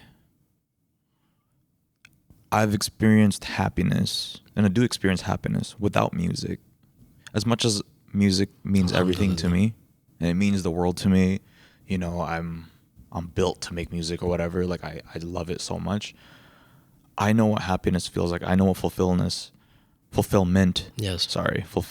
feels like outside of music. You know, like I was just hanging out with my boys a couple days ago for a birthday, and there was no music there. We just hung out. Yeah, I'm it's just serious. life. I know, yeah. It's just life, bro. Like we just hung out, had fun, talked. I talked with another friend yesterday. We talked about life for like 3 hours, and it's like, wow, that's great. Like, and I'd made no music, and it's like I would sacrifice it for the right reasons. I love that. But what you're tapping into, that's where your success is in even your music. What you just tapped into right now, that's where your success is even in your music. That's where my success is in my schooling. Yeah. Right here. This space of knowing where you know you never had it in the palm of your hand in the first place. Right. Just to know that it's something that can be picked up and taken out of my hands. Yeah. And something that when I pass away, it's going to be left as well. Like I don't take it with me either. It's acceptance. Yeah. It's acceptance. Say a freak accident 3 weeks from now, all my fingers get cut off. Can't play piano anymore. Can't play guitar. Oh my like God, my voice man. blows out. You see, all at the same time, right? It all happens. Imagine a sports player when they get an ankle injury or the same something, thing. and they go through that depression phase of like, I can't do what I love. It's just a truth. It's a truth to say that you didn't have control of this in the first place. Yeah. So I'm gonna ask you a question. because this is free. And I we love can do this. whatever we want. Yeah, we're doing whatever we want. And I do want to ask It feels you this. weird to force this. I'm not gonna lie. Like we talk so much on the fly regularly to even record it is weird because Yeah, right? like It does I feel feel a it's little more odd. natural. It does But feel a it's- little bit weird. But it's okay. Okay, so here's my question. Right? Alhamdulillah, mashallah. So we made an album, and we were preparing for it. It was Great so album. well prepared. By the way, great album, everybody. You'll never hear it. it's Great album, it's an amazing album. We put it together in our early years of like collaborating, and it came together. So for the listeners, basically, like I had 4 packs of production that I sent to Isaac. How many beats were in each pack? Do you remember? I remember. It was, dude. You had about 25 to 30 beats in each pack. Okay, Which, so- by the way, is crazy, and we'll tap into this too. You know, that's why I love this brother, yo. I'm like, now we're speaking. You know, we're breaking the fourth wall here, all right? But this is the fact. This guy, yo. Some people you can tell that they really do this and they really understand who they are. This guy made an intention. We're gonna backtrack a bit. This guy made an intention. I'm gonna make 1 beat a day. Simple. But then he really did that. And not only did he do that, he did it on a computer built from 1964, yo. One of the oldest PCs I've ever seen in my life. When we walked in his house, we had to blow the dust off the keyboard, bro. But that thing had that FL. computer's still alive. That computer had FL loaded. Shout out mom and dad. Shout out mom and dad, yo. Yeah. Allahu Akbar. Yo, this guy right here. And the thing is, again, it's not about what you make it on. This guy could have made it on pots and pans, bro. I don't care, bro. The way these things sounded. This is when I... Yo, this guy's so biased. No, man. bro, I'm telling you. The way these beats sounded was... What's really amazing, I always loved relationships like Dre and Snoop. You know, who else, man? Damn, Diddy and Biggie. Kendrick, Soundwave. Dot and Wave. Where a duo comes in and it works, you know? And like for me, Franco was really that. Whenever I needed a sound that sounded like my life, he naturally made that when he made things for himself. But then it all made sense later on in life because of like parallels with regards to how we grew up, the things that we like, the things that we consume, we listen to. Very beautiful. So anyways, this guy makes an intention to make a beat a day. He does it. So when he sends these packs, I'm not surprised, but these folders have at least 25 to 30 just stacked in them because at this point, this guy can just go. So anyways, yeah, continue. So I sent him 4 folders, and I was like, you know what? I've never really sent Isaac folders of music before. Let's just see. Whatever. This is early on when we start collaborating. And there's only one other artist that has done this for me, and both like have been such a big blessing and in building my confidence as a producer and like having that belief in me. The other artist is Prado, and God bless her and shout out to her for doing the same thing. But Isaac basically made an album in 4 days with the 4 folders, and he put together 10 songs. He came over, he's like, I gotta show you something. And within 4 days, I promise, track 1 to 10, it was done. Like, it was so crazy. I couldn't believe it. Like, my brain couldn't process like someone putting together a project that fast. And this was in like 2016, maybe 2015. 2016. This was 2016. 2016, At that time yeah. in my life, there was a lot happening. So much. I had so much emotion to let out. And I only knew how to let it out over this medium. That was like the medium where I was allowed to release all of this energy. And you can hear it. The energy, the entire project is so, I'm so hyped, energetic. But you get some of my best writing period is on this album. And like, for example, like, when you listen back to this episode or any of the episodes on This Is a Conversation, the intro theme is the hook on arguably the greatest, I think the greatest hook that I've ever composed. We're gonna keep going. It's dope. It was to me, the feeling of those words, "Can you find me?" and the way that it was done, I didn't know anything about songwriting. I don't know anything about anything. I just know about feeling. But that's why having Franco was so essential, because this is a person who knows about songwriting, about structure. And when you have someone that can produce you like that, that's a dream for any artist. Someone who can say, nope, I'm not really feeling this. Because even after the album was done being recorded in its rough mixes, he was able to come in and say, nope, let's take these out and let's replace them with this. And that was like, no, you need that. My brother, that was a big test, you know what I mean? Because as much as in the time, and you know, you can never rush God's good timing. Even when that was put together in the years that it took to put this album together, if it wasn't for this piece, man, if it wasn't for your belief in even my beginnings before that album, man, I don't think I would have even had that much trust over your production, man. Because it's like when I hear what you did, that's one thing. But, you know, to give that much of myself over that, that's another thing entirely. I know I could trust you with all of that, man. Which is why it was very tough for me to give you a phone call or to give you a message and to say, hey, I think I'm going to have to shelf this whole project and not put it out. I was very afraid. I was very afraid because, one, I didn't want to lose a friend. Because I also knew how important this project was for you. It was a project where I knew you could also see that after this, we were going to go. Yeah. We were going to go. Yeah. And that's because I had so many plans even after. Even actually before I was one, I came up with the name in 2018 because that was the name for the follow-up project for the album that we made called We're Gonna Keep Going. And I was very afraid because I know how much it meant to you. So what was that like for you? I don't think you ever, maybe you have told me, but I don't think I've ever heard you explain what that was like. Did you kind of feel that this was coming upon, like you were able to see me through my lowest moments to the moment of me knowing that music wasn't really connecting with me anymore like that. And it happened during the time of the production of this album. Yeah. I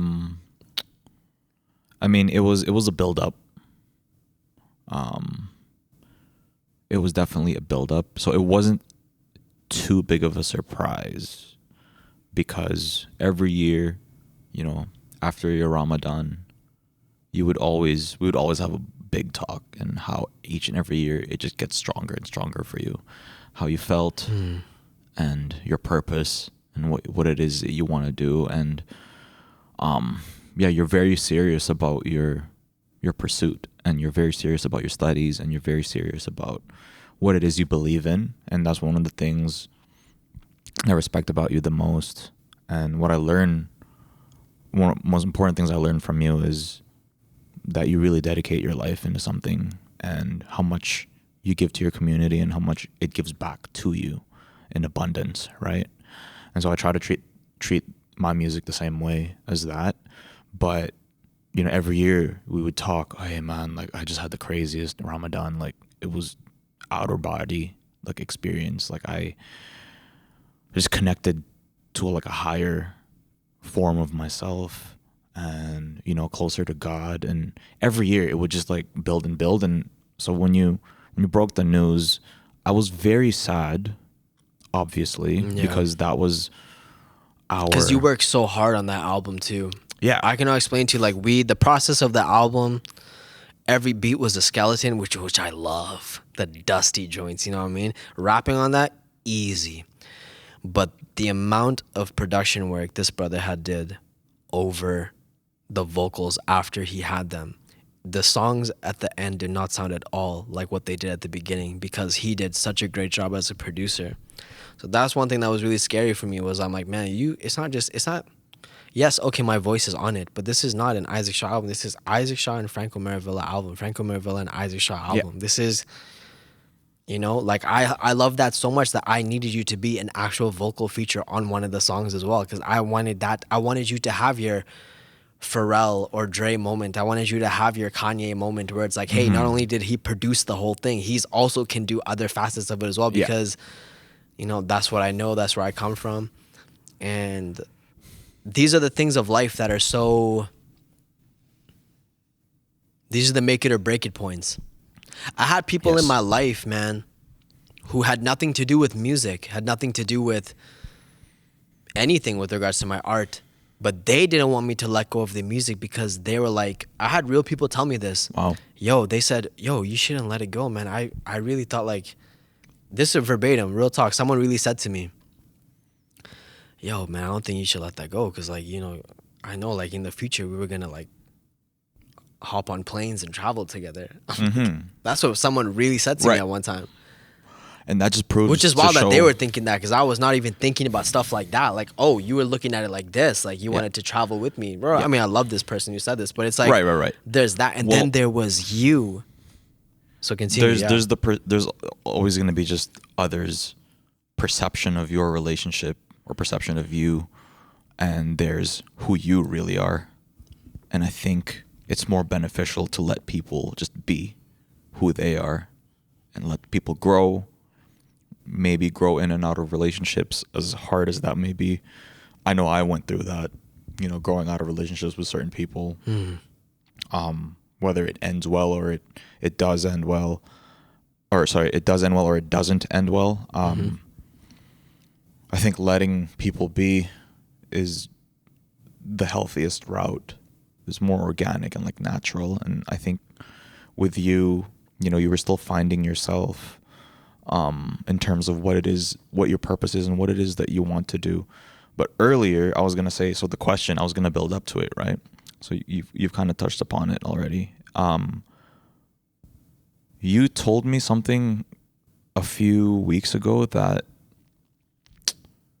when you looked at your community, this is like before you made the decision to like quit music. Wow. You said, man, sometimes I look at my community and they're already there. They're already at the success. And I'm like chasing this thing of like sold out tours, popping albums. We're making money. Yo, real talk. Like I wanted to be huge. I wanted to be number one in the game. Let's be real here. I wanted to be number one. I was gonna eat everybody for lunch, yo. That was the whole thing. I wanted to be like real talk, like double XL cover, but like everyone there around me is my food, bro. Like that's what I wanted. Because that was the hunger of rap. Rap is this. Rap is like, I'm very thankful for rap because it produces a confidence unlike anything else. Unlike anything else. Yes, it can definitely be very blinding. You look at yourself as like so top echelon that you can call yourself things that is very like astaghfirullah, very bad. You know what I mean? And we see that with a lot of people today. But it's like this arrogance and ignorance that comes upon you. But it's a confidence that, it, again, at the beginning, it attracted you, and I am very thankful, you know, when I hear from you or anybody else who was around me during the times that it was something that was inspiring to them and they loved it. That was really dope to me because I really did seek your guys' approval and affection because I didn't care about impressing anybody else. As long as you were impressed with what I did or anybody else in our circle was impressed, that's made me really happy. Right, and that's important. But so when you... again, like, I guess I just want you to speak on it before you made the decision to, like, what was that moment like? Like, speak more on when you were looking into your community and realizing, man, they kind of figured it out. And here I am, like, trying to, I don't know, whatever it is that you wanted to, you know, number one in the game, all these things, right? That's so speak funny. more on, like, that realization and then obviously the pain of, you know, giving it all up. Yes, that's what made me, alhamdulillah, it's so cool that you're asking me these things. That's what, if it wasn't for those things, I would not have built up even the confidence to approach you to say, let's shelf the album, you know? To this day, to this very moment, what you just said, I still am chasing that contentment that I see in my community right now in this very moment as I'm sitting here with you, you know? My mother, she remarried, and my stepfather is a very practicing religious man in Islam, and he's very traditional, but he was still always himself. And I knew my mother remarried, I think it was like 2014, something like this. We met at that time, like around the same time that my mother remarried my stepfather. I didn't know that. Like, Pound Cake came before, and then my stepfather kind of came into my life around these times, and like when I was in LA, like then kind of afterwards and whatever like that. Right. And no, Oh Allah, wow, LA the first time, not Allah even the knows second best. time Yeah, with the first me. time. Yeah, like the first time, like this is all happening. Crazy.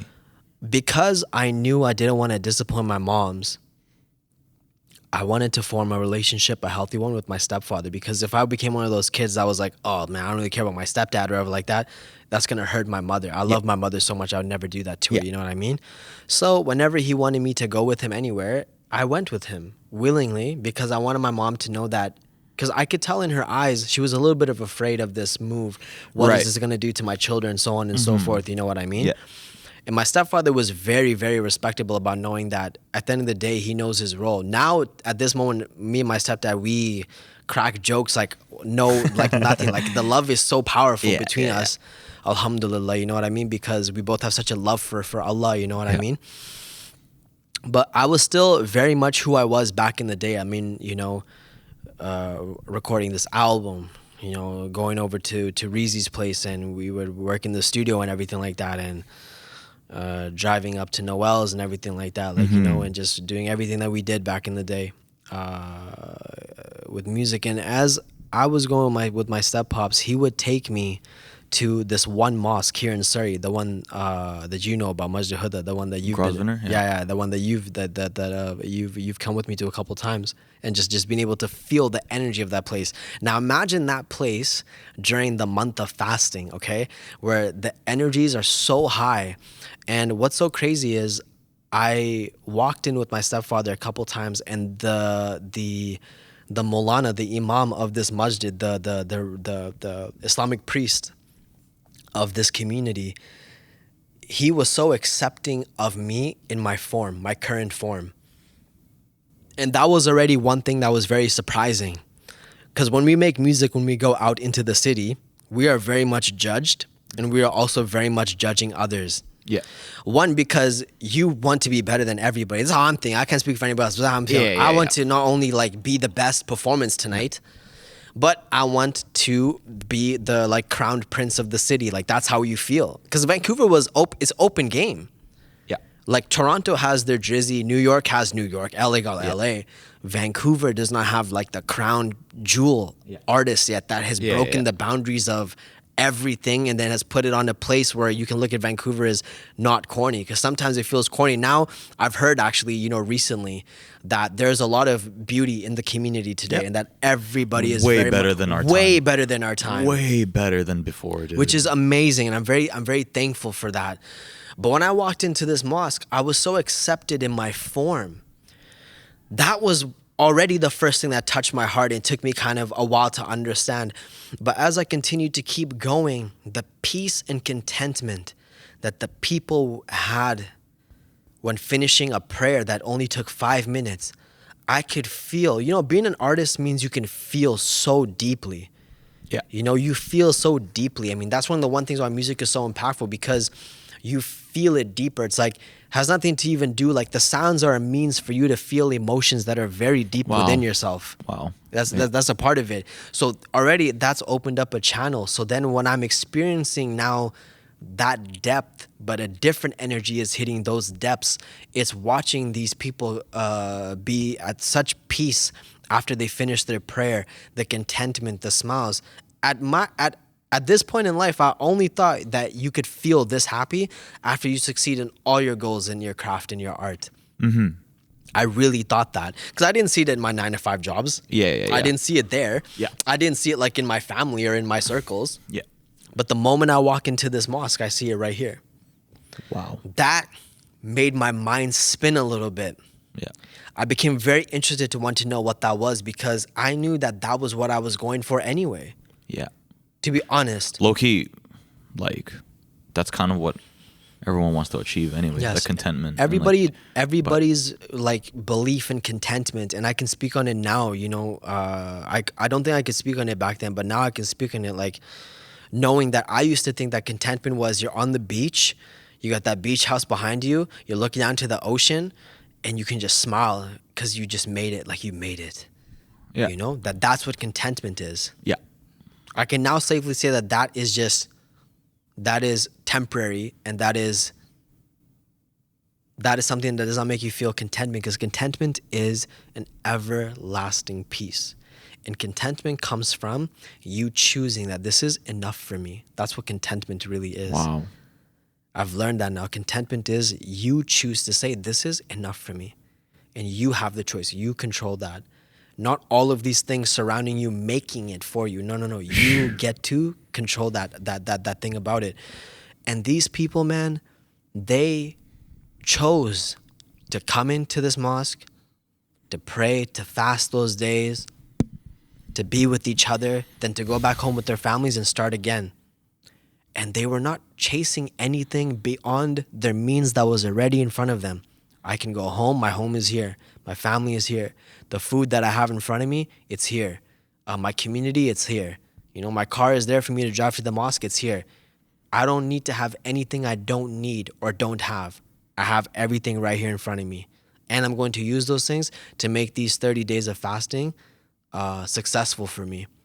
And the way that they felt, I knew I wanted that, but I thought that I was going to get that from music. Naturally, I became very enamored.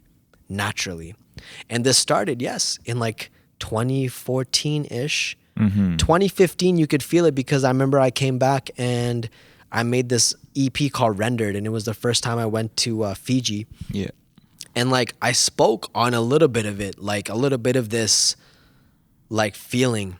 I felt a lot of things, but the content of that project was still very much like all rappity rap and very fun and freestyles and everything like that. But there was this transformation happening inside me. And I started to connect the dots. And also the Imam of the Masjid, you know, Alhamdulillah, Maulana Yusuf, you know, that's somebody that I'm very close with to this day. I text him, you know, very often to this day. He knows how much of a role he's played in my life. And inshallah, one day I'll have a conversation with him, you know, when he's comfortable. I know he gets a little bit shy, you know what I mean? And, but he's only 3 years older than me. And he knew so much more than me, which was wild to me because I thought you had to go travel around the world and see a lot of things to get to know a lot of these things. I was like, oh, this guy's like, he only stays in the mosque. Like he just comes here and goes back. How does he know all these things? Yeah. He has answers for things that like, I feel like you had to go find, even in facets of what we do in artistry. Yeah.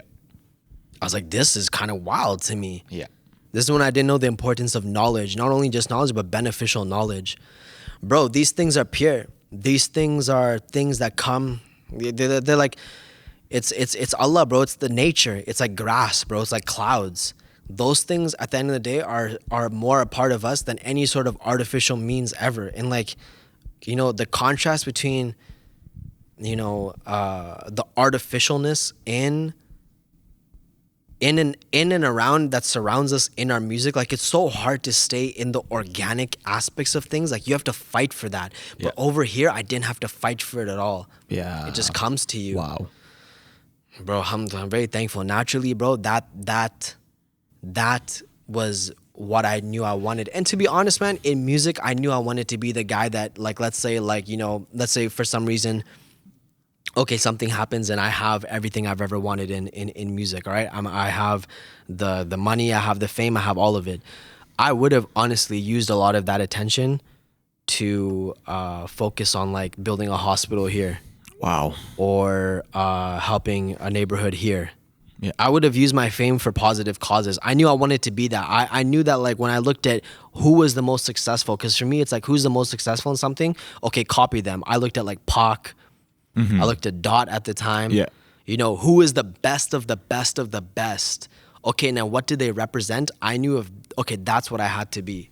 So I'm like, that's what I wanted to do. Yeah. And I mean, I don't know, like you can tell me better than me, but like the content of what I was speaking about, does a lot of that still play into who I am today? Does it look like that's a precursor? Because sometimes like I look back at some of the things I wrote and like, yeah, man, it's there. But I mean, only you can, you know, only someone from the outside can truly speak on that. Like how much of that back in the day still plays into today? Do you know what I mean?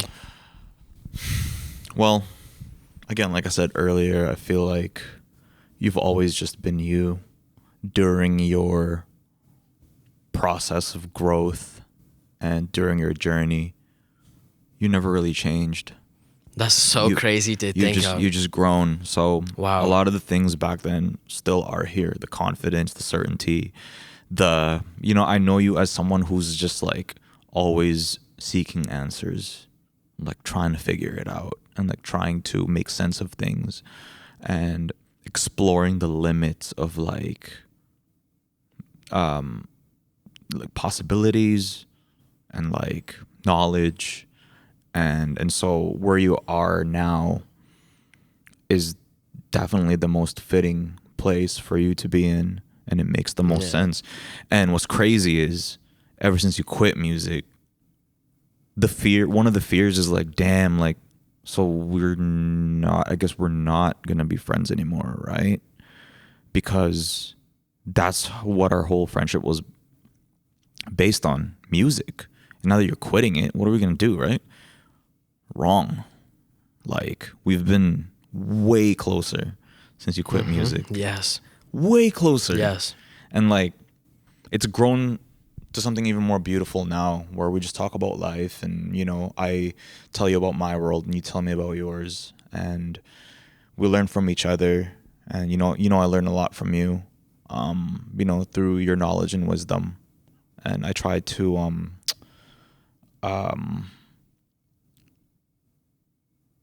apply it to my own life in the way I do things, like in what I do. And it's very beneficial for me. It's been very, very beneficial for me. But it's funny how that worked, because I've had relationships that ended when the thing ended, right? Yeah, when the thing the ended, music yep. or Yep. something else, right? Oh, we don't play the sports anymore. Like, what do we talk about? Or, oh, we don't go in the same school anymore. Like, school ended like many years ago. Yeah. And like, what do we talk about, right? But yeah, it just goes to show like the relationship weighed more than the thing. It's the element, bro. It's the element. It's the element. That's why, for me, I was very sensitive towards who I surrounded myself around. And one thing that always made me feel so good about having you around was, bro, outside of the music, you know how to live your life, have fun, and like you love the things that you love, and you are connected to like the kid that you were. Yeah. Which is why we can sit down and play Crash Team Racing and see who's better. And it ends up in a tie. Yeah. Because that's just crazy. And then we never tested It's again. literally but, insane. Yeah. But you knew how to see something that was beyond the music. I could describe to you something with regards to like, my favorite thing to do was like, okay, hey, can you make me a beat that sounds like blah blah blah blah blah blah blah? But the way I explain how to make a beat is a story or a feeling. Yeah. But because you know what that is, because you're connected to something other than it, you're connected to an element, you can then make a beat that sounds like a score. Wow, that's... And Thank you. so it's an element. It's an element, it's something that, again, it's transferable. Like you said, it doesn't feel like you've changed at all. That's really wild for me to hear, because my insecurity is, man, I've changed so much that like and we are always our hardest critics. I'll always remember that. Sometimes I forget that, right? But it's like you just reminded me that it is. What's funny is I know other friends that think otherwise, and not in an unhealthy way, but they're like, oh man, Isaac has changed For so sure. much. For and sure. that's fine. Like, this is not in a disrespectful way or anything. They're just like, Yeah. yo man, he's really changed. And I think the reason why I don't agree is because we've never really grown apart, and I really know you, and like I've seen you through the growth, and I see it as growth more than change. You've grown so much, but it's still the same guy that I met at the pub in 2012. You know what I mean? Like, it's still the same dude, but it's just like you're now more sure of yourself. Wait, what pub did we meet up at 2012? Bro, it's the one in Granville. I don't remember the name. What were we doing there? What was I doing in a pub? Astaghfirullah. just to meet. Yeah, alhamdulillah. Thank God. Just to meet. Yeah, Like, nothing thank God. crazy. Yeah, nothing like, crazy. I don't drink. The only like, time we ever go into any venues like that back in the day, because that was the uncomfortable part about going to those places, is like those places had a lot to do with nothing it was, about the music. But it's like yeah. over here, all of the venues were always in places like this or something. So you had to like. it was a meet through a mutual friend. Like, I wasn't practicing like that at that time in my life. Yeah. But I still I just got to know. Yeah, but that was the warehouse. $5 burgers. That's or whatever. crazy. We met back in the day at 2012 like that. Facts. You remember that? Facts. I don't even remember that. This is the meeting where you talked about the music video, like, yo, no one's doing this, and you explained to me the lighting and like just the way the frames work, and I'm like, oh, this guy's different. Like, you think that's very amazing. outside the box. Trust. Allahu Akbar, that's amazing. This is yeah. One thing I want to highlight is, you know, like you said, it was very sad when we knew you had to shelf the album. But one reason I knew that this solidified for me on a different level. You were already solidified in my mind and in my heart in more ways than one. But this new step really let me know that, oh man, even if it's war, this is my brother in arms for real. Mm-hmm. Like, you told me, hey man, no problem. Whatever you want to do, we can do that. Around that same time in my life, there was a lot of people who they didn't want me to leave this thing. Yeah. And how funny is it that the person who worked with me closest on it, that had the most involvement in it, Yeah. was the one to say, hey, I support you if you don't want to do this. That let me know that this thing was more real than the music. I knew that before, but it let me know that like this, Allah subhanahu wa ta'ala preserves certain things, bro. And there is a hadith, there's a knowledge, right? The Prophet Muhammad, peace be upon him, did say that if you choose to please God and it displeases the people, in return, God will have those same people be pleased with you. But if you do something to please the people and it displeases God, in return, he'll have those same people be displeased with you. Wow. So choosing, I knew one thing, man. One thing that made me know, like, I went through before I messaged you about shelving the album, and for anyone who's listening, you got to understand, this was a tough decision. 10 years of work in a craft. I put all my eggs in one basket. You know, there is another, there is another arrogance. There ain't no plan B. That's sometimes what we do in music. Ain't no plan B. This is the only one. I'ma do it. Like, it's because you don't ever think you're gonna give it away or you're gonna give it up. You never think that. That's why you say that to yourself. But the toughest thing, my brother, was conceptualizing just the understanding of me not having it anymore. That was so tough. But luckily, it was the last 10 days of Ramadan. And where was I when I was thinking about all this? That's right, in the mosque, yo. Wow. So I was around nothing but, you know, pure energies. I was soaked into my prayer. I was making a lot of dua to Allah. I was asking and really scared and really thinking. And at one point, I became very cold and shaky because it's not just about letting go of the album. It's letting go of a belief that you carried for 10 years and knowing that I'm going to put all my faith in God, even though I'm learning who Allah is, even though I'm learning what this is. There's enough proof at this point for me to understand if you have God, you have everything. What does that mean? Everything means even the things that you lost, you will get it back. I knew I would get it back somehow. How? I had no idea. That's what made it really scary. The thing with music is you control the entire creative process. Yeah.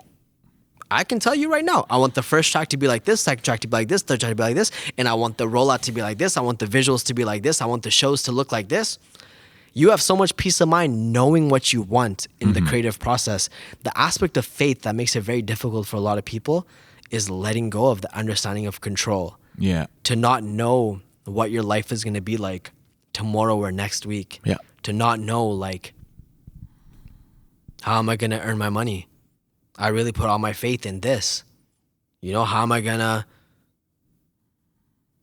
am I going to do to support my family? Yeah. Damn, I'm this years old. You know, the world is very unforgiving to people my age, blah, blah, blah, blah. But after coming to that realization of knowing that God, when you have God, you have everything, that's when I had the strength to call you up and say, hey, man, you know, I want to shelf this album because it didn't align with my values anymore at the time. Yes, it was very hard and it was very scary. But you accepting it in that moment, even if it was very tough for you or maybe you didn't show it in that moment, you know, during the call or the message or whatever, how it went down, that was a huge sign for me. Huge sign. And my friends aren't jobs. Wow. That's People. crazy. They're people. You're a person, bro. Okay, you quit music as a job or whatever, occupation, profession, whatever, right? So, I have a homie across the street, barber, right? Best barber I know. Only one that cuts my hair. If he quit tomorrow, and that's what he loves to do, if he quits tomorrow, like, yo, man, I quit barbering. Okay, like, what do you want to do next? Like, I'll support you, bro. Like, I got you. Like, what? And I'll still love him. Like, it's not, and that's what sucks is like, damn, like you just saw me as a job. Like I'm just the thing that does this. When really it's a person, bro. Like the same way you look at like cleaners, cleaning lady, or like Wow. I don't know, like just a random person, right? Wow. Like someone who works at a fast food restaurant or something, right? Yo, those are people. They're not jobs. Like don't treat people like people, bro. And like especially my friend. You're my friend, bro. Like okay, you're going through something like a huge turning point in life. You're going to give up the one thing that you dedicated so much of your life towards. And it's confusing. You don't know, oh man, what's going to happen, right? More than ever, I have to be there for you because that's, Man. dude, that's hard. I can't imagine that for myself. You know what I mean? So that scared me too because it's like, damn, like, what if one day I just end up realizing, and this is open-ended, like I could realize one day like, hey, bro, this ain't it. But I mean, I'm really stubborn. And I really don't care about what anyone says. It did feel like nobody was going to be there. I'm not going to lie. Because it was really scary, man. It was like, I feel like everyone loves me because I'm able to help them with this. If I can't help them with this, will they still want to be around? Right. That just goes to show that like I really did not understand myself as much as I thought. Yeah. And to this day, to this very moment, alhamdulillah, I was actually speaking to my wife about this recently. The further I go down this path of seeking knowledge and wanting to know what it means to be a Muslim, what Islam really is, comparative religion, how my Christian brothers and sisters relate to me, how my Jewish brothers and sisters relate to me, or even more than that, how all of the major religions in the world relate to this one message, you know what I mean? What is creation? All of these questions that I have, all of these things that bring me more peace the more I learn. Every time, the further I go down this path, I learn that I have no idea who I really am even more. And it's almost as if you open up a door. It's crazy. It's almost as if you open up a door and the room that you entered is bigger than the one you just came from. And that's every new door you Amazing. open. That's beautiful. It's every new door you open. That's beautiful. It just goes to show how much we really don't know. Yes. And the more we act like we do, it's like, oh, well, just wait till you like trip. That's where you. And when you trip, it's crazy. That's where you like, mess I've seen humblings before, humblings for myself, Me and too, humblings brother. for others, and it's like so crazy to watch. It's like, damn, you tripped because you thought and believed like you knew the answers and you knew how it was gonna go and you knew how it was gonna turn out. When really, like, you have no idea. And then through those experiences, you ended up learning more about yourself anyway. So I try to see it as a blessing more than like a failure. No, the whole thing is a blessing all the way. Even back then, I knew it was a blessing. Yeah. But my brother, blessings is really hard, bro. Like some tests are so difficult to endure. Mm-hmm. But that's the point of a test. All of it is a blessing, bro. Yeah. Even your failures is a blessing. Your failures is a blessing. It's just that sometimes we can be so out of sight with seeing it as a blessing that we start to complain. You know what I mean? Because of the lack of something we have within ourselves, you know, a lack of understanding within ourselves, a lack of understanding that these things are all gifts at the end of the day. That's why I can look back into the past and know every moment that led up to me saying, hey, let's shelve the album, to now talking about, all right, B, when's the next time we go link up? All right, next time you come to South Africa, let me know, B, you know, you got a home over there. Every one of these things leads up to the understanding that all of it is a blessing. All of it is a written path and a journey that you have to go on and go for. And it still parallels to art because it takes heart to take those chances. You have to be very brave and very courageous. One thing I love about you to this day and everything we did as artists together, whether it was me and you working on something or our entire circle working on something, was everybody had the heart and the courage to be brave and take chances. Where do you think I learned that from, to be able to even say in that moment, I have to take a chance? I had many examples around me that took chances all the time. I've never seen people write entire albums and then show them in like a theater hall area to then being like, I'm gonna do it like this and roll it out like this and rent the studio and do all of this. Like, everything's really brave. Like, Yeah. it's like, wow, this is like, I know at some points it's like, it just seems regular. No, this is what we have to do. Yeah. But it's really brave to take a chance on yourself when you have no idea what you're doing sometimes, you know what I mean? This was just extra scary because it's something I was just learning for the first time. But I knew one thing. It's the same thing that had me believing in, what we do as artists, was you feel it in your heart. You can feel it in your heart. You can feel it in your intuition. Yeah. And this thing is telling you this is the right way to move. And even though you cannot conceptualize why that is, every time you listen to it, it proves itself correct. And you're happy that you listened to it. And as you continue life, that same pulse comes back that says, no, do it this way. This is the right way to do it. And still, the test is whether you can find yourself in between that rock and hard place to just slide right through it and to be a part of what that thinking is doing. And it does get more difficult the more you walk down that path, because all it is doing is guiding you the right way. And in this world, the right way is a very narrow path. It's a very lengthy path. And it is a very steep traversal path. It's not easy.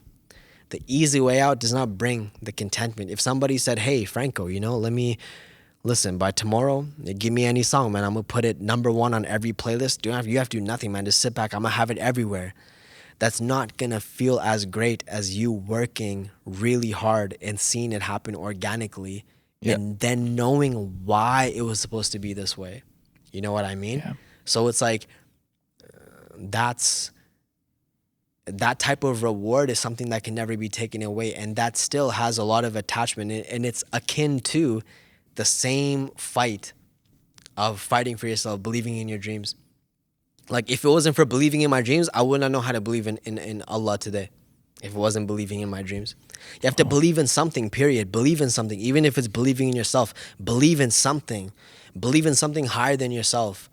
Not just yourself, higher than yourself. Yeah.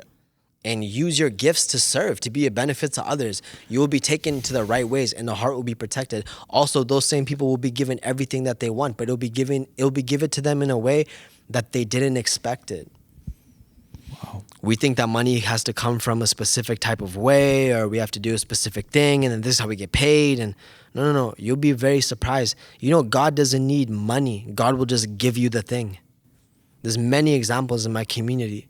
People, I need money to buy a car. Who says so? People just get a car. How did it come? They just got the car. Hey, people need a house. This is serious. I'm not even joking. Even in one of our imams right now, he just moved in from Africa, cannot afford anything, a house, nothing. Guess what happens? One of the brothers in the community, he ends up building his own house. He has so much love for this brother, he moves him into the guest house area of the new home. Wow. So he just got a roof over his head. Yeah. Just from having what? The connection. Yeah. God does not need money. We need money. Humans need money. Yeah. God don't need money. God will just give you the thing. We think we need it. That's another thing I'm learning even right now, is to learn to ask and knowing that it can be given without me having to be a means for it at all. It can just be given to you. That's something I'm still learning. But the same thing comes with the success in this. And even doing this podcast, doing these conversations, it's connected me closer to my creativity than ever before, which is why I'm so thankful that we are here doing this together. Because I just love that we get to be working on something again or doing something again. Because why? It's not about what we were working on, man. It's about the fact that it was you. That was the gift, that it was you. That was the main aspect of it. Music can be made with anybody. It don't really matter. But what matters is who you're doing it with. And when you have something that works, Oh my goodness, I man. believe in that. I believe Oh in my that very goodness. much. This thing of creativity is very sacred, man. One thing I've learned, this thing of creativity is very Yeah. sacred. It is not something that is meant to be abused or played with to the point where it's not, you're not giving it justice to this gift that you have. And I'm very thankful for the fact that you are a purist, because I only know, like, for me personally, like, that is like, I always say this, right? I think you've heard me say this many times, but this is how you know if you really love what you do. If you really love what you do, would you still do it if, one, nobody saw you do it and you never got paid for it? Would you still do it? It's me right now. I would say nobody has seen, like, as a producer, like, definitely I've seen success, and I've seen things that a lot of people will never see, and have met people that a lot of people will never meet in the industry. And yeah, like, living in LA and doing that whole thing, I was able to really, like, reach the quote unquote peaks that people kind of die for and, like, want to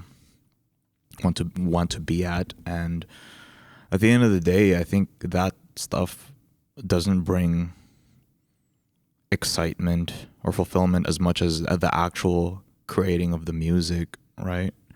So Yeah, so- you tapped into the journey. The journey The is journey, always bro. what's important. Yeah, And the what, journey. what are you speaking about right now? The journey. The journey. That's what we've been speaking about for the whole moment. This is about the journey. yeah, so I'm still in the journey, and I think I'm still learning more about myself, and, like, there's still so much room for growth for me and my peers, and as a person, most importantly, more than an artist and a musician. Obviously, like, the artist and music thing, you'll grow naturally because that's all you do, and when you keep moving forward, you will. And if you leave yourself open to growth, you will grow. But it's the life thing that that is the hardest of all works.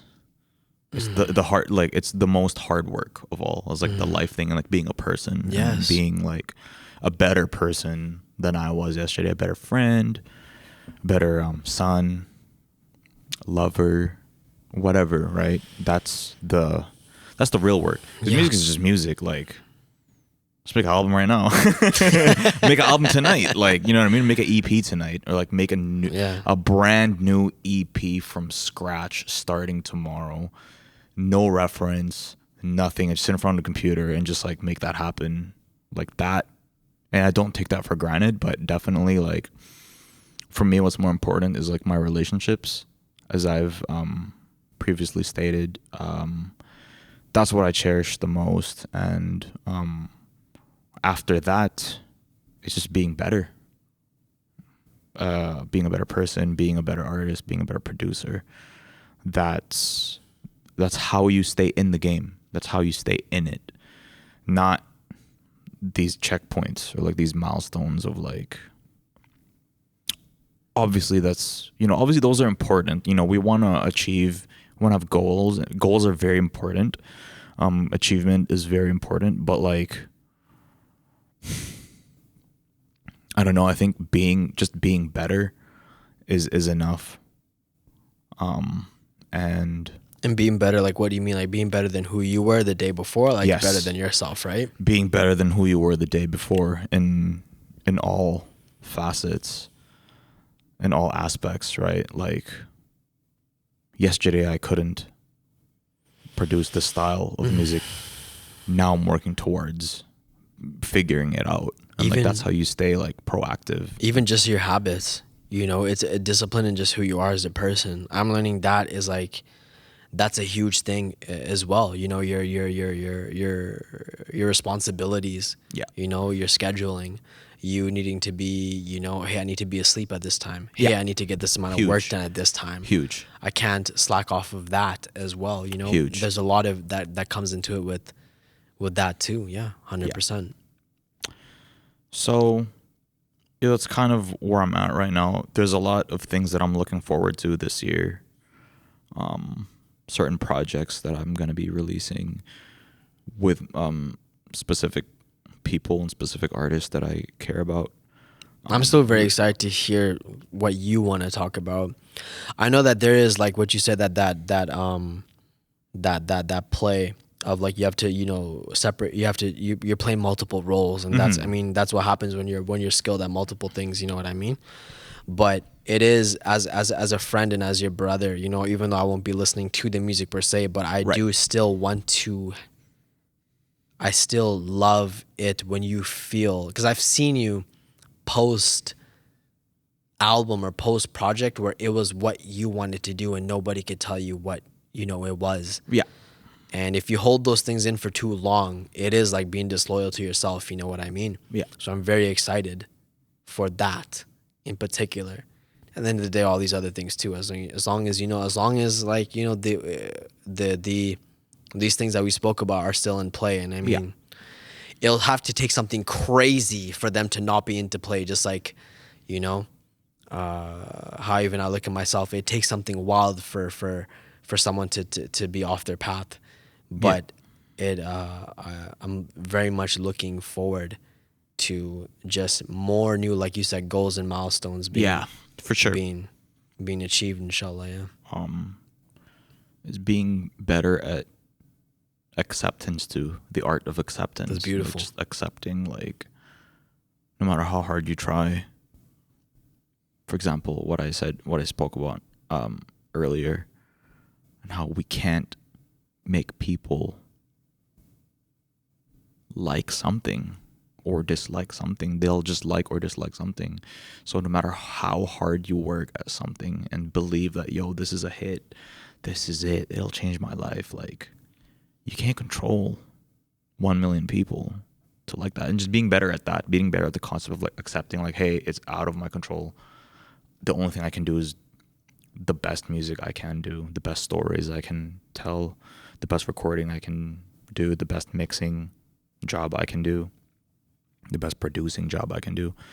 And then you throw it up like a dove and you go on to the next project. See, you taught me that. Listen, you taught me that, and I still carry it to this day, and I tell other people this thing as well. But you taught me that it's only in your hands until you give it away. It's only your baby until you give it away to the world. The moment you give it away to the world, it is not yours anymore. It's not yours anymore. No. And whatever happens to it, that is completely up to God. It was up to God to begin with at all times, but that is when you really get to see the outcome. Really get to see, and it's beautiful. Coming to peace with that was that was a shift in even my creative process, and even today, I still do that today. Actually, what's so crazy is sometimes they say, Ishaq, go. You're the one appointed to speak after the Maghrib prayer, and you have to give a sermon. Okay, so you have to speak about the greatness of God, speak about the greatness of God, speak about the how we're connected to God, speak about, how we're connected to each other. And sometimes I'll go on for 15, 20 minutes, depending on, alhamdulillah, where the heart is at. Even after that is done, it don't matter, you were just a channel. You're just a channel. Even at that point, we repent, astaghfirullah, we say, God forgive me, because who am I to think that any of these words hit? It's only if God has allowed it for them to be hit, that it is accepted out of them. Exactly. And it's like the stuff that we do, it's the same thing. You put this art out into the world, it is not up to you to say how it hits. But I think you've tapped into the understanding that as long as it felt amazing to you up to that moment of when you let it go, you can have a lot of faith that it will do something beautiful when it's out there in the world too. There's this video that I was watching on YouTube about this guy. I think he's a producer. It's the video's gone. I can't find it anymore, and I forgot how to search for it, or I just lost it. But I'll never forget it. It was a dude who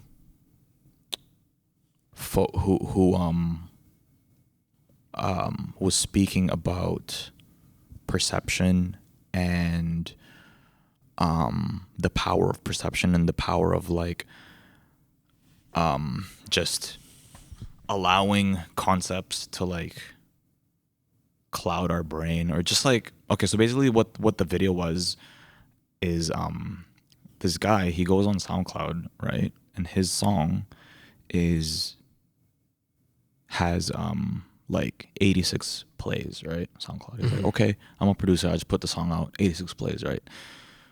So he's on a MacBook, right? And he like goes into the like on the browser, there's like a mode where it lets you edit. Oh, it's like a script thing? Script, yeah. He goes into the script, right? Yeah. And then this is what he does. So 86 plays, right? Right. Bro, he changes the plays to 8,674,000, whatever, like random, right? Wow. Really? Off the script? Off the script. That's crazy. Right? So he changed. No, it doesn't actually become 8 million for everyone else. It's just on his computer. For him. Yeah, it's for him, right? So he does this, Wow. and he goes, there, are you happy now? Wow. See how much, like he was saying, like, see how I just changed that? Yeah. 8 million, bro. Like he was speaking to his audience, right? Like, yo, don't let, like, it's just in your head, basically. Like, obviously, real 8 million. Okay, obviously, like, yes. I hear like, you. anyone listening, like, please don't look, 8 million plays is insane. If you can get that, please get that. Like, please get 8 million. Also, right? but the 8 million plays also means, like, yeah, I hear you, but at the same time, there is things to that too. But I know what you mean. But, like, dude, this video blew me away, bro, because he went on Instagram after and he changed the following to like 1.2 million from like 175 followers. Yeah. And he's like, you see how I can just change that, right? And obviously, if you have 1.2 million, you have influence, you have impact. And I'm not discrediting that at all. But he spoke more about like the effect that does and how. Yeah. Now all of a sudden, am I valid now? Yeah. Am I valid and if I'm now? not, I'm not valid. Right. Like if I'm not 1.2 million or whatever, right? Like he was saying, like, yo, the most important asset is you.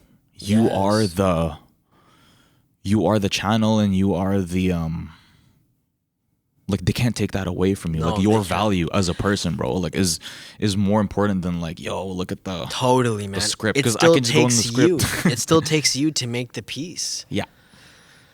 Crazy. You always have to remember that. Yeah. It still takes you, like how you said, if I lose my fingers, then, bro, it doesn't matter if you could make hits. I'm finding ways, bro. Oh no, we getting the I'm finding ways. What's the Boston Dynamics robot arms for sure? You know what I mean? We're at that point of our life. Even without that, I'm gonna find a way to make the hits. Like no fingers, no toes, or I'll just go toes. Like somehow I'm so blessed to like play piano with my toes, or like learn how to play guitar with my toes, like first one ever to do it. And like, but you know what I mean, though. You understand what I mean. Yeah, I'm going full AI. Oh yeah, let's go. No fingers, no voice. Like just my voice now sounds like this. Just turn me into the computer. Log into my brain and put me into the MacBook. I'm making the joint. My voice now sounds like, dude, whole album just like that. Or just no, there's just a USB AI, wire chipped into your left wrist, and then you're like paralyzed, but you speak through the computer. You speak through the computer, and then I'm making classics, bro. I'm finding a way. I am the dog. If it's allowed for me, I am the dog. I am the dog. If it's allowed for me, then yeah, we'll do that. If it's not allowed for me, then it's not allowed for me. But you just tapped into something legit, and that's I'm very thankful for this, because alhamdulillah, this I feel like that's what a lot of people, and that's what a lot of people still fail to see, is that, hey man, all right, yeah, change the number to 1.2 million, change the place to 8 million, but you see how you still feel low about yourself? You see how you still feel? When you still look around, you're in the same spaces, or you have the same circumstances or situations. Change is not just this. Because again, who are you trying to please? You're just trying to lie to the people. When these same people see you, they'll see that, oh, this is not. You can only uphold an image like that for so long before it falls back onto you completely. Yeah. And then all of a sudden you're back to who you were, and now you're just known as a fraud. Now you're just known as a fraud. Now your whole legitimacy just goes away. Like, for what, B? For what? Your lack of self, you know what I mean? Crazy. And how many people, we just pray that, down the line when these signs come to the people, that they accept them and that they act on them accordingly. I'm very thankful that at least, I can say that my brothers here, that they have integrity and that they try to be aware of the signs much sooner than later. And that's the only thing I can pray for, is that, that the hearts continue to take those signs and act on it accordingly. You know what I mean? And I pray that, I always pray that, alhamdulillah, that the brothers is rightfully guided. The people are rightfully guided. The community is rightfully guided. That's what we can ask for. Only thing we can ask for, my brother, is guidance, bro. From there, do what you want to do, but ask for guidance. That means the things will come in front of you, like you said. Because real talk, sometimes, man, on this path, you will have to stop at a red light. Real talk. Yeah. So I'm thankful for you allowing me to speak on your platform, because I want this to be a stamp of where I'm at today and the good things that the things that I love about myself that's very beneficial to myself and to others, and the things that I still need to work on, because there's a lot of work that needs to be done on my part as an artist, as a producer, as a person. But this stamps it so that just in case in the future I may lose myself, I'll have this to look back and be like, hey man, like, remember these values that you stood on? Like, and obviously you'll be there, hopefully. Inshallah, yeah, to just smack me in the face. Oh no, same thing back like, to you. hopefully I won't need the podcast or whatever. But I'm really grateful for this. I don't even know if I want to do like speaking interviews in the future. But this has been pretty therapeutic as far as like being able to speak out loud certain things about myself, and learning more about myself and learning more about you as well. And hopefully those that listen can take something out of this and apply it in their own lives, and stay more true to themselves, because that is the most important thing. Staying true and staying real and being real with yourself, and not being too caught up with like your surroundings. And you cared about me wanting to be closer to God, bro. That let me know that you're a true friend, because that speaks a lot to your heart. Even before then, I knew that you had an incredible heart, which is why even before I wanted to change everything and switch everything up, wanted you to be in a position where you felt the most to yourself and you could have what you're describing, your creativity, with regards to, I have full control of what I do when I open up the DAW, when I'm on the keyboard or whatever, that you have control of who you are even when you're dealing with things that is wild in your field with regards to many people, maybe even a whole team of people or an entire infrastructure. That heart needs to be safeguarded, and that all of these other things. There was a very powerful image I saw today. It was a man standing in the middle of a crowd, and everybody was in suits. It was like a man in the middle of a crowd. Everybody was in suits. And the man in the middle, his head was not a human head. It was like a pencil, like the top of the pencil, the lead part. Right. And everybody else around him, their heads was only the eraser part. Whoa. So like imagine that image, right? Yeah. It's a circle. It's a cartoon drawing. Yeah. Of an entire crowd of people. One man in the middle, he was the lead part of the pencil. Everybody else around him, their heads was the eraser, and they were all looking at the lead pencil guy. Right. Stuck in the middle. Wow. And it's like those people who are the pencil, they need to be protected.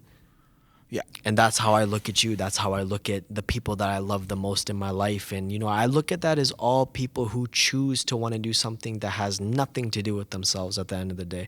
Because you choosing to help me was like, you wanted to do that. You could have went and worked on your own albums and projects, and you could have even said, no, man, I don't want to do this. Or you could have, but you allowed me to flow so much in who I am and believe in me in such a way. It allowed me to believe in myself. That is something that I can never, like, it's not even multiple lifetimes to give that back. So in order to, you know, everything I learn, I always share with you. And I'm just so thankful how receptive you are about all of this. Whether it's the knowledge of what I learned in Islam, to the things I see in life, to the things that I'm telling you now are experiencing, or even my troubles and everything like that with regards to, you know, like just how wild things have been. Yeah. Man, it's very difficult to find true friends, and I'm very thankful that we got to have this conversation, because to have that documented, no one will ever really understand the last 8 to 9 years and that grind, bro. Yeah. Only if you was there, you know. But really, you still don't yeah. really even know. No. Because there were too many conversations behind the scenes. There was too much creative ideas and things that never saw the light of day. Yeah. I mean, if it wasn't for us being who we were, I wouldn't have even been confident in creating an entire piece to then shelf it. And I'm not even talking about the album. I'm talking about just ideas. Ideas, yeah. Hey, this is an idea. We're never going to use it though. But that's the point of making it. It's just so you can make it. Yeah, exactly. That's a different type of confidence. You know, I come from everything you make, you have to put it out. Otherwise, why would you make it? Mm-hmm. And then, you know, and then I was taught from you that no, you can make something and then it doesn't have to. No. Yeah. That lets you know that this thing is wow. Have confidence in yourself. Have a trust in yourself. You know. Exactly. Listen to this gift. You know. So man, what is there anything else you want to get off on the table, man? Platform is yours, man. No. Keep doing what you do for your community and for the people around you, and stay true to yourself, and keep growing and keep learning more about yourself. Even though you just said another door opens, the room is bigger than the last one. That's okay. That's nature. That's natural. That's okay. Also, it's beautiful because there's a much bigger playing field too. Yeah, exactly. Yeah. But you know, having room for growth is very beautiful, and I'm a true believer of that. And there's a lot of things I need to work on, just all around. And I've said it before, I'm really thankful to have this platform to speak on where I'm at, where I've been. It's crazy. We've been talking for like 3 hours, but it's like scratched the surface. We knew this. We knew this. Yeah. For those who are listening, we booked this room for 4 hours because we knew this thing was gonna do this. Yeah. And that's not counting all the pods we have just, you know, on the off the record. Yeah. Off the record, there's a lot, you know, that we speak about, and but because this thing is very interesting, man. Not only just what we do, but as people who take a lot of value with ideas, we value ideas, not just our own ideas in general. Yeah. Ideas that come from, because these are the resources we work with to continue to build the stepping stones to support ourselves. You know what I mean? And at the end of the day, that is all a grace from God, because if we didn't have that type of element in us to begin with, we wouldn't be going anywhere with any of it. You know what I mean? Yeah. So I'm very thankful for this, my brother. I wanted this one like the most. I knew like if I went because by the time this comes out, I'm already in Africa, inshallah. You know what I mean? By the time I didn't want. I knew like, okay, maybe if not volume 1, then maybe somewhere down the end. Yeah. But no, I need people to know that this is a person who, through all of it, thick and thin, they let me be myself, and that's something that we should not. We have to always let these things come back into the forefront of not only the ears of the people, whether they're listening, but to let them know that you can be that for others as well.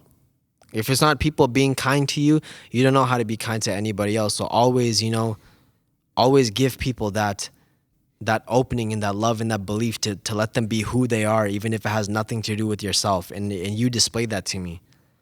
It surprises me to this day when I think about it, to think, man, like I'm about to let go of this album and I'm very afraid of what my brother's going to say. But for my brother to still be the same, but to even be more of a brother after the fact. That's what we need to be for each other as a people, real talk. Yeah. And if you really love what you do, you can be that type of person, Don't use somebody because of the skills that they have, because that's all you see them as, Just like as you said, it sucks when they don't see you as you. They just saw you as like the tool, you know what I mean? Mm-hmm. It's very heartbreaking. Yeah. Very heartbreaking, and that is a conversation on its own. But it's not even that deep because it's just the facts, man. Everybody has value, and I always saw value in you way more than all of your skills, man. Like it's a different type of thing. So that's love. That's love, my brother. So it's like, for yourself, always be aware of the illusions that come with what surrounds the music. Yes.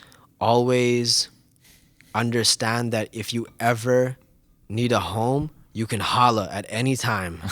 I mean, we know that's off the record all the time, but you already know what it is. Yeah.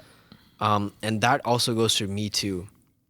If you weren't here today, man, I wouldn't have a reminder or a reference of where I came from. Wow. That's huge for me. Yeah. I need to be able to look back and say, no, I remember this. Yeah. And I need you to be able to remind me that, no, Isaac, that was genuine when you were doing that. And I need to be reminded of that, because there's so much self-critique when you start to learn about what righteousness and not being righteous means. And even though we don't even define that as ourselves, I cannot say I'm righteous. I cannot say anybody else is righteous. Yeah. That is only a title that God can say at the end of the day, no, you was really that. You know what I mean? Otherwise, that's just like, what's it called? That's like a holier than thou thing, and that completely destroys everything. You know what I mean? Yeah. But I need that reference to let me know that same thing. Because like you said, I don't think you change. I think that's growth. To me, that's like, to hear that is like, that is, again, the same confirmations, just like when you messaged me on the bus saying, yo, that was a dope freestyle. It's the same thing for me. It's no different. So for you, always beware of the illusions. Always understand that you have a home here, and always know that it's in your hands, bro, and it's in your control, and you never have to do anything you don't want to do. And ask for it, man. Yeah. That's what I always say. Always pray for it. At the end of the day, every dream comes true. Just ask for it, bro. We don't really control that, to be honest with you. It will come to you when it's written for you. Yeah. But you can ask for it to come. Wow. And you will then be changed and molded to be able to be prepared for it. Yeah. Because it's a responsibility.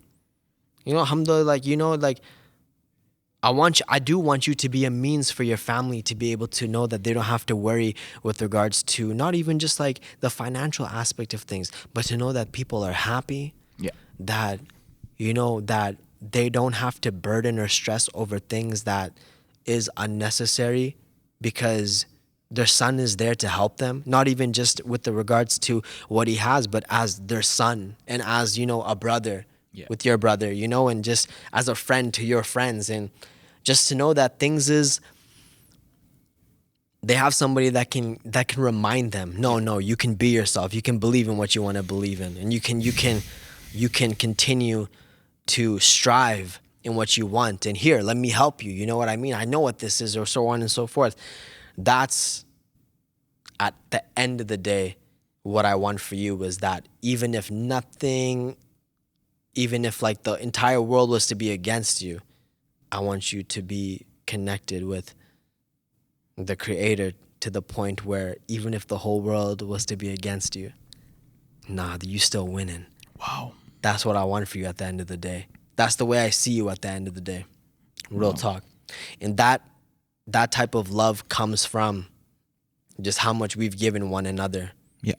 And I'm very thankful that you've been here, man. I really don't know how I would have done it some of those days being in Africa where I couldn't have called or talked with you and then known like, wow, man, here's who's waiting for me at home, or just who's at home. I don't know Yeah. when I'm going back. At that time, I didn't know COVID was coming. Yeah. Nobody knew about that time, 2019. But just to know these are the people who are at home. And I don't need a bunch of people, man. Yeah. I don't need a bunch of people. It's always a handful. You know what I mean? Yeah. And my brother, real talk, like everything that you want to be, you can be it. I mean, I know you say it's biased, but it's not biased to me. It's just facts. I know it's not, you think it's biased, but it's facts. But because I've seen your ability. So just never and the hardest thoughts come to us when we're by ourselves. Always remember that. The hardest thoughts come to us when we're by ourselves, when we're in our rooms by ourselves, or, you know, wherever we are, you know, and we have to look at the realities of what's in front of us, and we compare ourselves too much with what else is out there. Those are disciplines that we still have to train ourselves and be better on. But don't let those thoughts ever affect what you know about yourself, which is, you know, you are able to create things that come from yourself, you know, by the grace of God, and you're able to put these things out, and you have a skill set that is an advantage. I'm not going to lie. It's 100% an advantage. And you know that as a producer, you know that as an artist, you understand what you have. And, you know, be as courageous and as confident as you can be. And don't ever be afraid to again, ask, you know, whether that's praying, but even when you're in the moment where you can seize an opportunity, just seize it, man. Because you got the backbone to support that you're valid for it anyway. That's the type of confidence that we need to have in this thing, especially when you want to do something greater than just the music. And I feel like I know for a fact that you want to do things that are greater than just the music, even if it's between you and your family. But I pray that it reaches all four corners of the world, whatever that greatness is. You know, I want you to be a benefit to the people.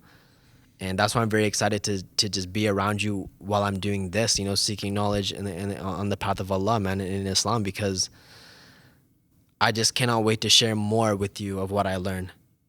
And I love how you've been receptive to it. I love how you've been applying it to your own life. Yeah. That makes me feel really great to know that because I want you to be in a leading position too. Yeah. And to have a leader that has qualities, that really cares with a heart like this, oh man.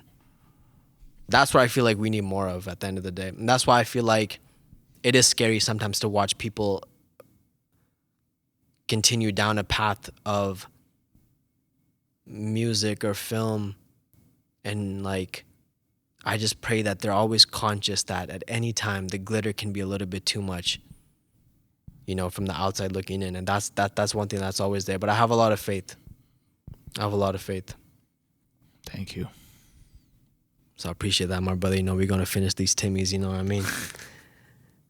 That's it. I think. I think that's it. I can't, unless you had more. I don't know. That was it for me, man. Yeah, that's it. That was it for me. Easy.